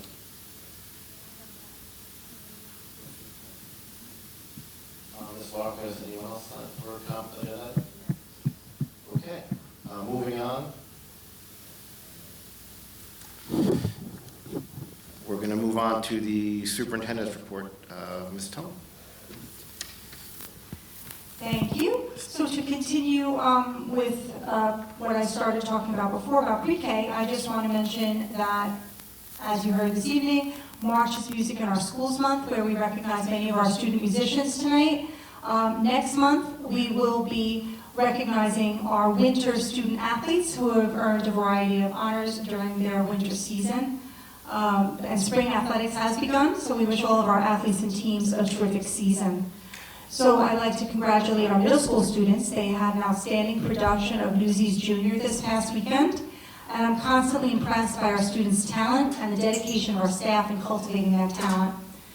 I mentioned earlier, thank you to our high school music department on a fabulous Pops concert. So that is truly a not-to-be-missed event. So I think I said it last year, in my first year, how amazed I was at how wonderful that event was.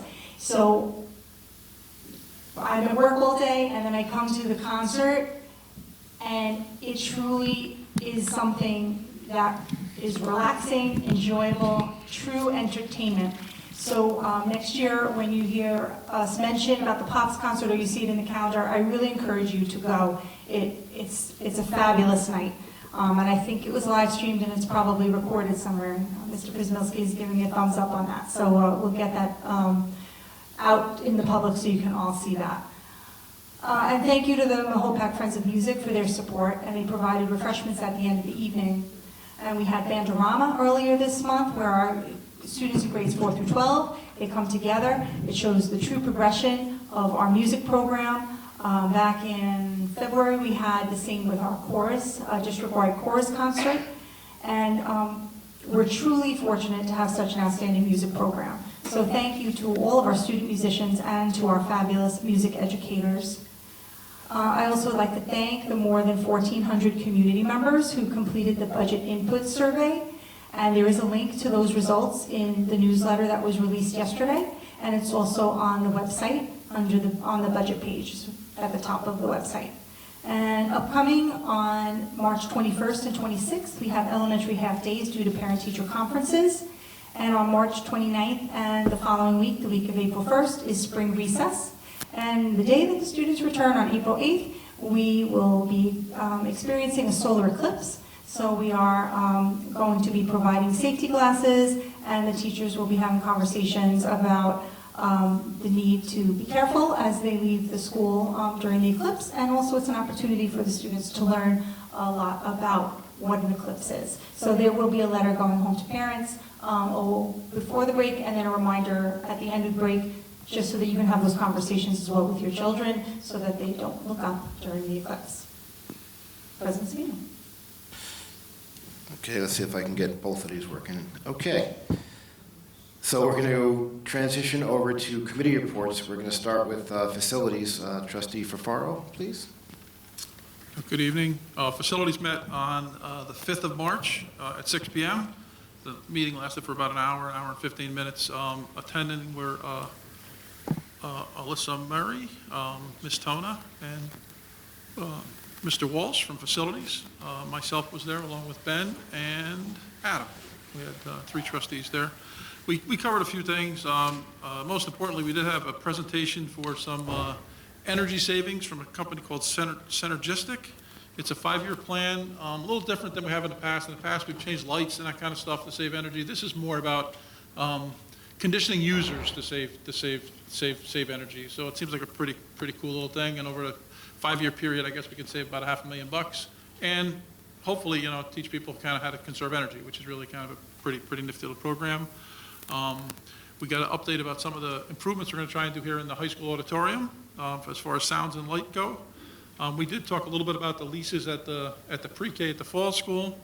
We did touch on that a little bit. And we got really exciting news. We did get a bathroom update plan, a district-wide for all the bathrooms to kind of, we're going to prioritize these, and over the next few years, start to clean up some of the bathrooms in this district, which is long overdue. You know, we've kind of finally gotten through our capital project, and yeah, I see the kids even cheering. We're gonna finally get to the bathrooms. It's been a long time coming, but we did get our architect gave us a nice setup, and Tim did a great job. But we'll be looking forward to getting that moving. Hoping some of it this summer, if we're lucky, we'll get some of this done. So better sooner than later, we hope so. And again, we wrapped up at about 7:15. Thank you. Thank you, Trustee Fafaro. And it is very exciting news hearing the restrooms will be getting a much-needed update coming soon. I'm going to present the ad hoc committee report on behalf of Trustee McCracken, who cannot be here tonight. They met on Tuesday, February 20th, 6 p.m. via Zoom. They opened it. Yeah, okay. Present were Chairman McCracken, Vice President Martinez, Superintendent Tona, Committee Member Jerome Mitchell, Danielle Poljak, and Jack Woda. They discussed the budget advocacy proposals. The advocacy items were governor's proposal includes a modification to the foundation aid formula resulting in reductions of foundation aid for most, if not all, school districts. We request that the foundation aid formula to be restored to the previously defined formula, which is based on the average monthly change in CPI during 2023. The mandate for electric school buses proves to be an incredible challenge given the time frame and lack of present infrastructure. Additional information needs to be provided to districts as to what measures are being contemplated to support districts with the the electrification of buses. We request consideration for a postponement of the mandate or a state pilot of the program before all districts are mandated to implement electric busing. A suggestion for a pilot would be to require districts to move forward towards electrifying a percentage of their fleet of buses, such as 10% of the entire fleet. Request for funding for school resource officers to support school and student safety. Number 4 was request for expansion of funding for free lunches for all students. The expansion provided in 23-24 assisted districts with more than 25% of students identified as economically disadvantaged. We request consideration to districts with more than 20% of the students identified as economically disadvantaged. Number 5 was request for reimbursement for costs associated with the mandated change to a new school district mascot. A motion recommended to support the budget proposals. So support of these budget proposals passed 302, abstaining. Closed the meeting at 6:36 p.m. Respectfully submitted. So that was ad hoc. I'm going to turn it over to Trustee Massafer for HR and Finance.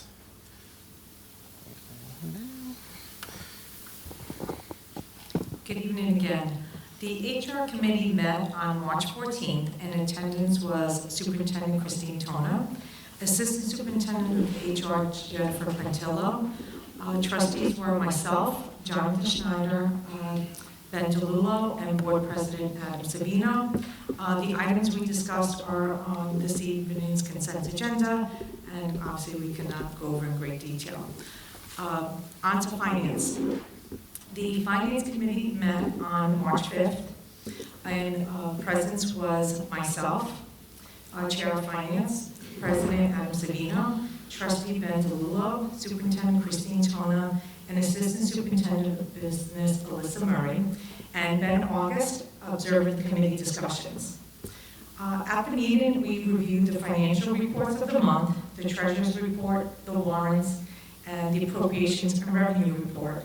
I was not able to review that report before that evening, but in reviewing the report, I noticed that we did make a budget adjustment this year of $2,280,65.99. And as an update, I think we need to discuss where that money came from and where it was transferred from.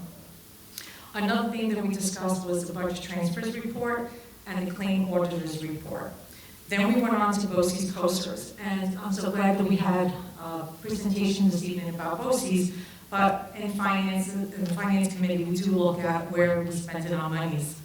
So as of January, for our BOE spend, we spent approximately $8,597,652. We approved the 23-24 school year budget with $11,961,039.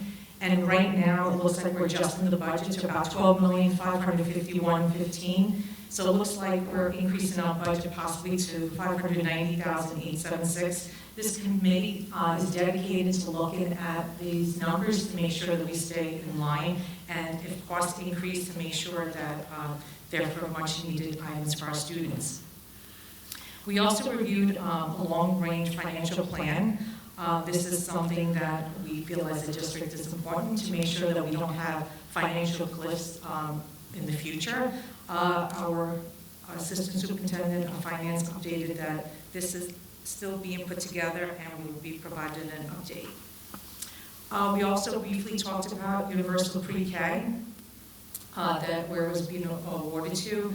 We discussed the budget line as we talked about this evening, but some of the things that came up this evening about the rents not being collected and how the lease will be were still items that we were supposed to be discussing, and how many students, which we now discussed this evening. We also had a discussion about the budget input survey. We talked about how to improve the slides and add bullets, and so that the community can really understand where is everyone's feeling regarding the budget. We also touched upon staffing needs for 24-25, and just keeping in mind when we have the finance committee, we're all dedicated to make sure that the stability of the district continues for future generations and students while keeping the taxpayers' goals in mind. So with that said, I did mention before some additional monies that we talked about, and I think we need to have further discussions as a board. So last year, when we finished the school year, we had probably in excess of over $4 million. We put about $2.6 million and change into a tax cert. We have a potential left over of about $1,632,750.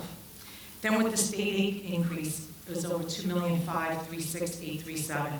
So I just want to remind the board, my fellow trustees, that we can't ignore these numbers, and anything we could do to help the community to use those numbers for this year budget is very important. Thank you. Our next meeting is scheduled for April 9th. Thank you so much.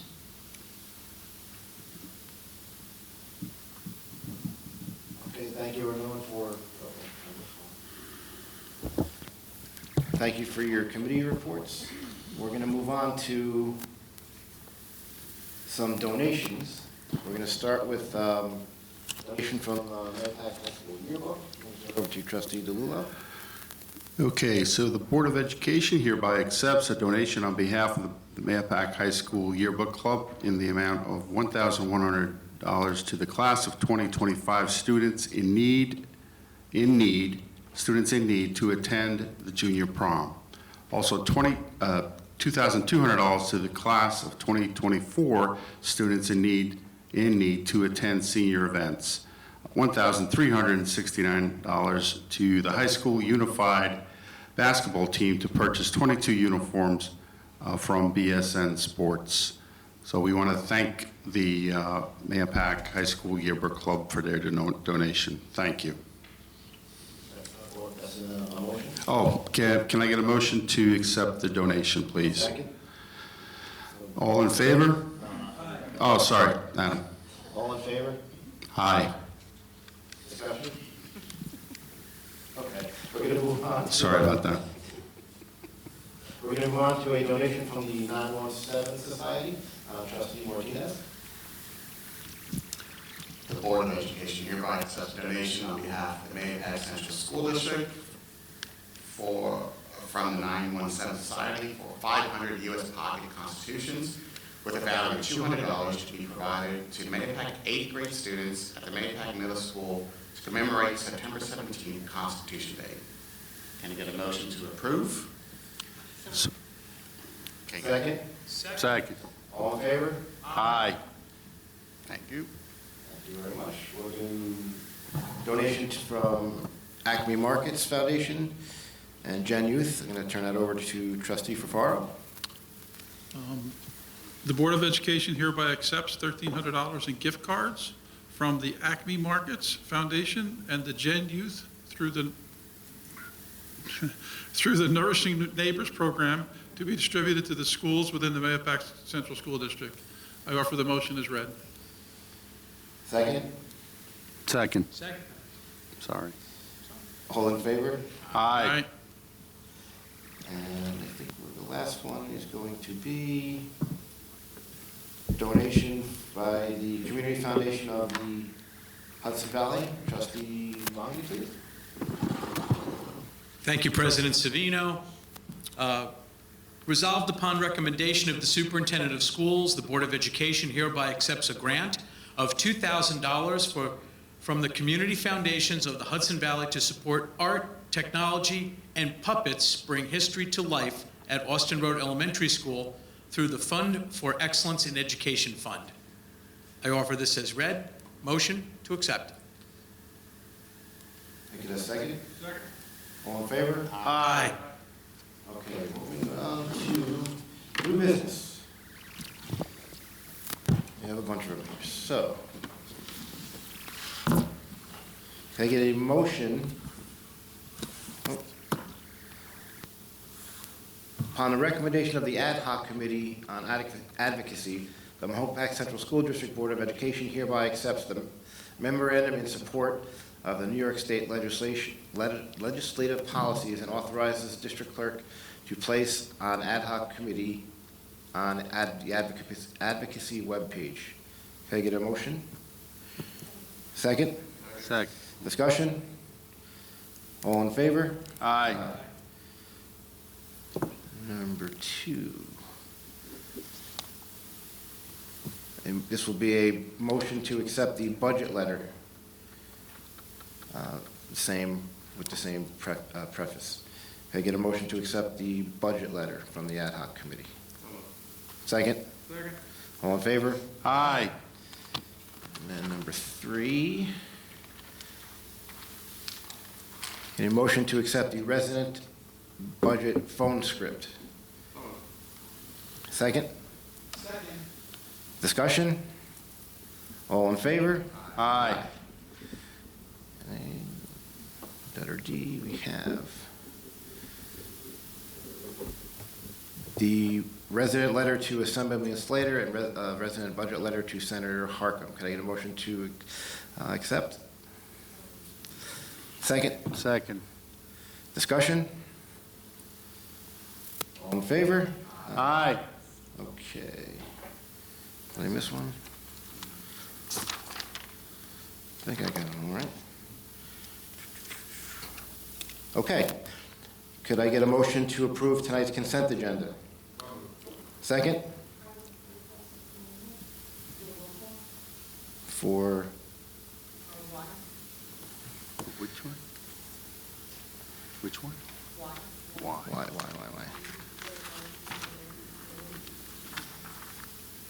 Okay. Can I get a second on that? Yeah, we don't have to get a second, right? No, okay. Motion to approve the consent agenda without item Y, UPK, RFP awardees.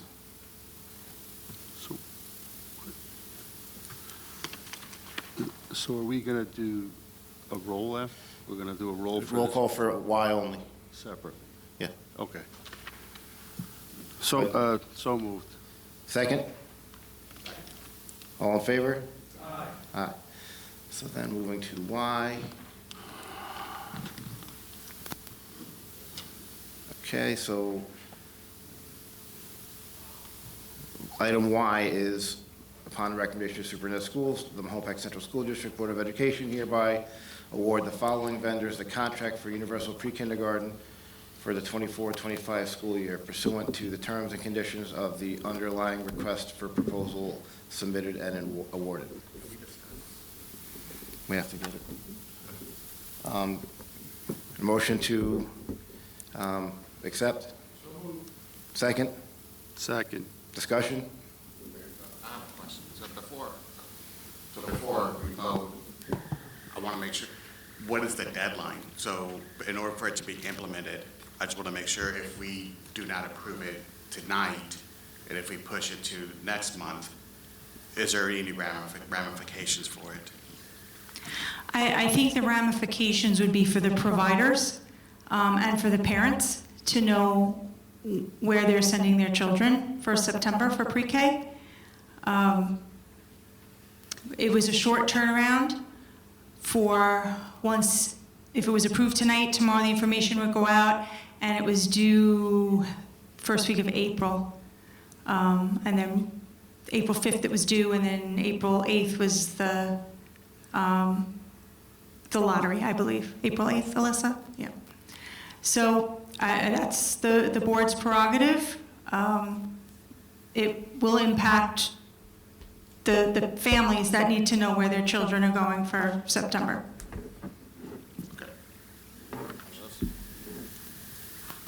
I just want to talk more about the fact that,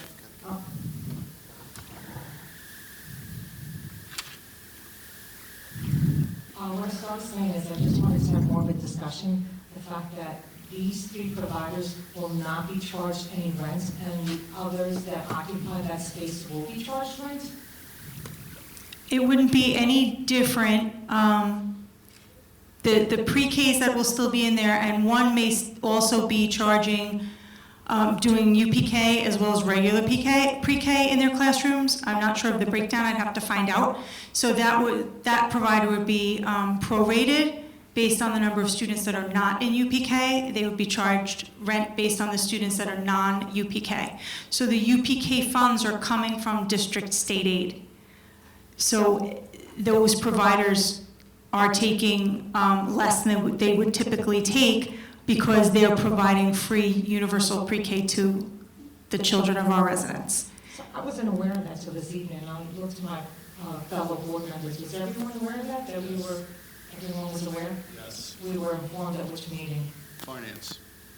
That there was going to be, That rent was going to be waived. well, I was at that finance committee meeting and I don't have that in my name. Okay. That was a follow-up item, so maybe there was a discussion when I wasn't there. And I just feel that us finding out tonight that there is now an income loss also. I know we're helping the community, so that's something I think we need to all think about. Lucy, Mr. President, can I ask a question, Mr. President? So, Lucy, what's the concern here? The district, we now collected rent, and now we're going to be collecting rent. So does that determination have to be made today, Ms. Tona? No. So if we wanted to change that arrangement with the providers and have them pay rent, we could make that arrangement after tonight's vote, Ms. Tona? Yeah. Yes. I don't see why not. Okay. So Lucy, does that satisfy your objection? So it wasn't set in stone that way. That's what I'm just trying to say. So that was not the original reason. So we can have a discussion about that. Okay, so that, I'll clarify. So does that satisfy your objection? I just pulled it out because I felt it was important for us to have a more in-depth discussion about it. Okay, no, I'm asking a question. Does that satisfy your objection? I wasn't objection. I Okay. just asked for it to be pulled so we can have a discussion. All right. I have a question also. Oh, okay. Thank you. So I have a question also. Obviously, I'm not on finance, so I wasn't privy to it. On the RFP, was it stated in the RFP that there would not be rent charged? Was that in the RFP? It was not an RFP. It was not, okay. All right. Was there a possibility that some people thought that they might have had to factor in rent into their costs, and therefore maybe had exceeded their, how much they might be able to, to do in the program? I mean, that was, I don't know what Yeah. their budgets are. Alyssa, do you have any of that information in front of you that,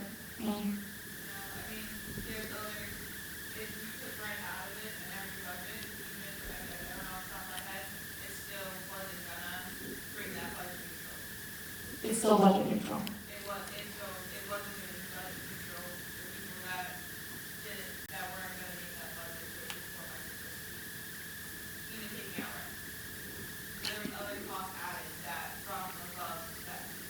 For the providers that weren't selected, right, yes. The providers that weren't selected, rent wouldn't have made a difference whether they could have been awarded because they weren't accepting the 5,400.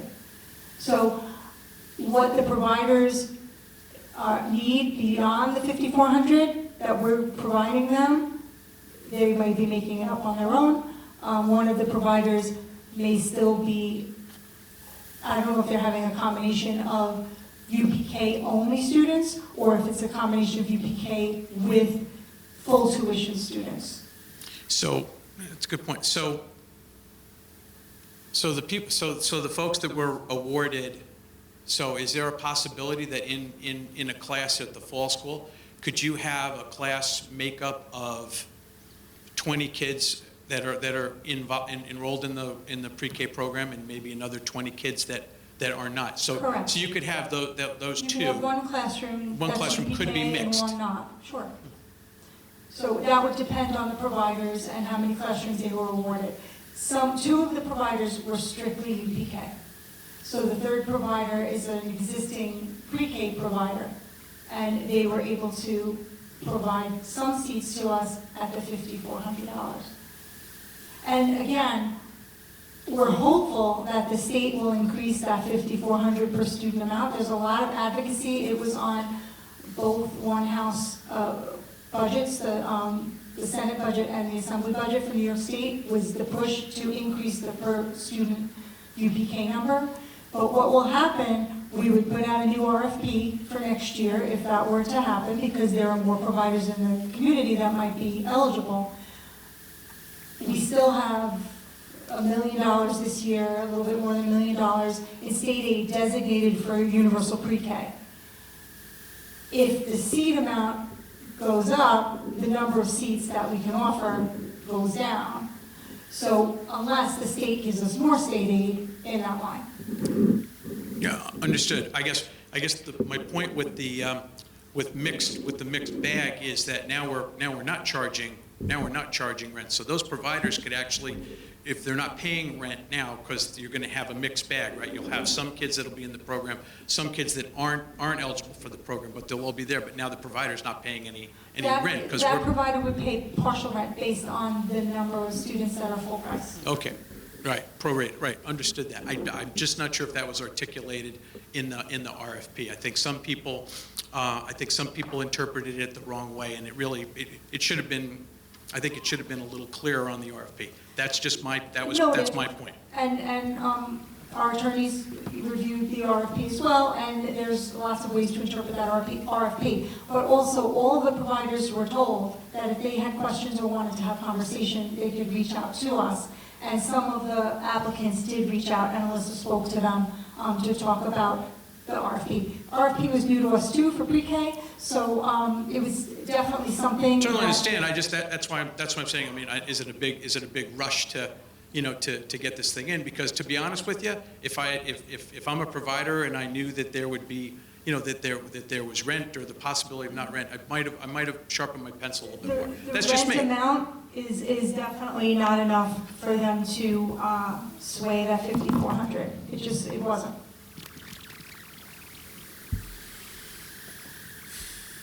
And just as an aside, the revenue from the pre-Ks, that if they don't pay the rent, it's less than 1% of our total revenue. It's not a budget breaker, but that's something that the board will have to discuss. We have providers that are coming in to provide free pre-K for our families.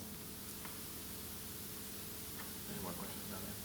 Some of them. No, I'm good. Anyone else?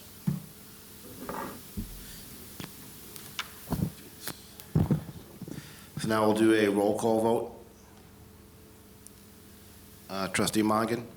No. Trustee Fafaro? Yes. Trustee DeLullo? Yes. Trustee Masafra? Trustee Martinez? So, that was me. I'll abstain as well. Dave said yes. Okay, so the motion does not carry. All right, so we want to move on to next steps for, So what's the next steps? we can discuss that. So that, with that, we have everything else done.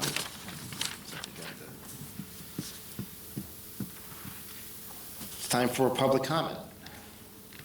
So, Ms. Larkin, we have people signed up? Okay. Mrs. Frankel? Go ahead and bring that back up.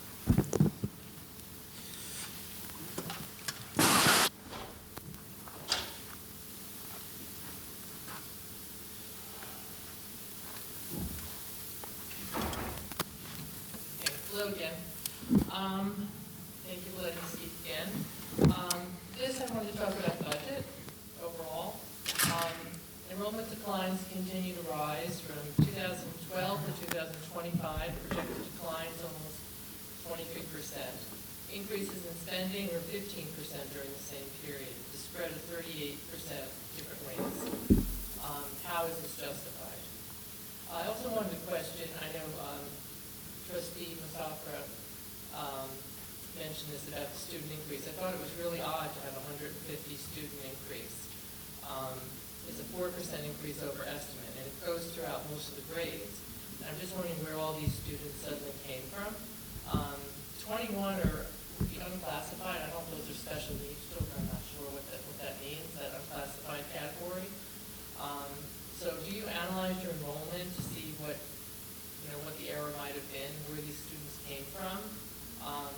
But you have to educate 150 more students with supposedly the same budget. So how is that possible? I want to segue to the audit report from October 19th from that work session. We had actual revenues of $131,397,839 versus the budget of like 129.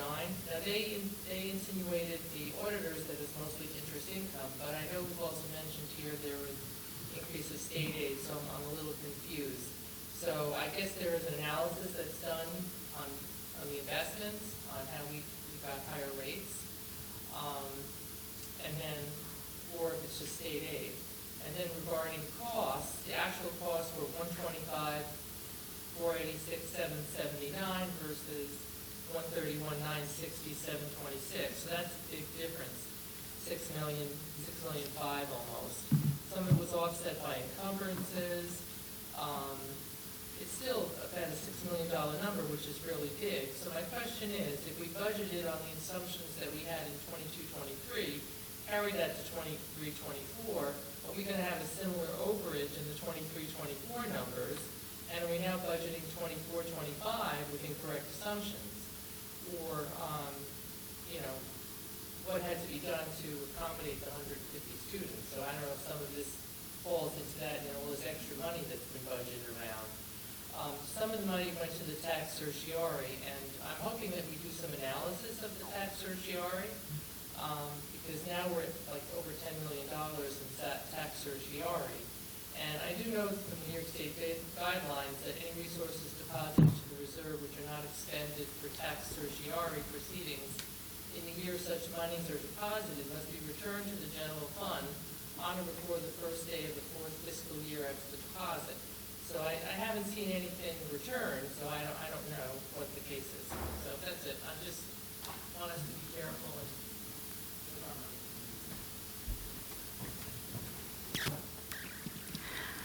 money. I could speak to the enrollment. So we have enrollment that gets reported on an annual basis based on Beds Day, which is the first Wednesday in October of every year.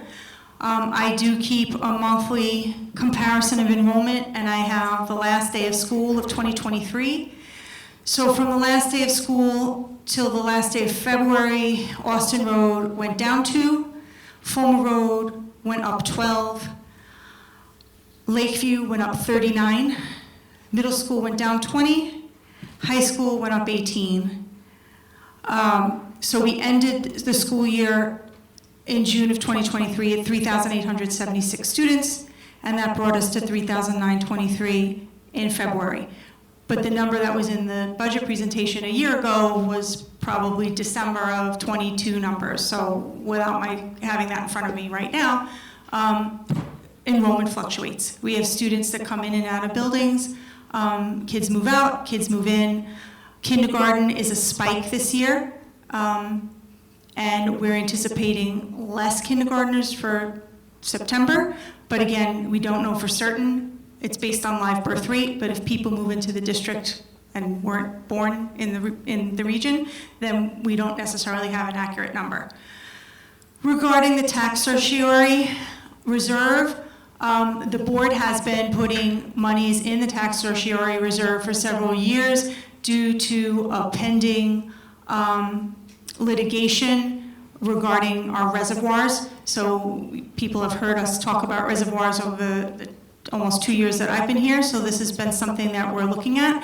We're very hopeful that we do not need that tax certiorari money ultimately, but we've been advised by legal because we don't know what the outcome of that situation is going to be, and we don't want to be in a situation where if we need to refund taxes at a large number that we don't have a location to pull that money from, because that could decimate the district, and we certainly don't want to do that. So the Board of Education has been very prudent over the past several years to make sure that if there needs to be a refund of tax monies based on the reservoir issue, we know where the money is.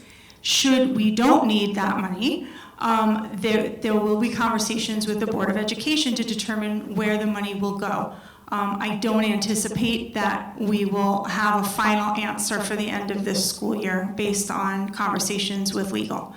So, but you bring up a good point. We are very aware that that money is in that reserve, and we have had preliminary conversations about it, but we can't do anything until our attorneys tell us it's time to do so. So I hope that sheds a little bit of light for you, Mrs. Frankel.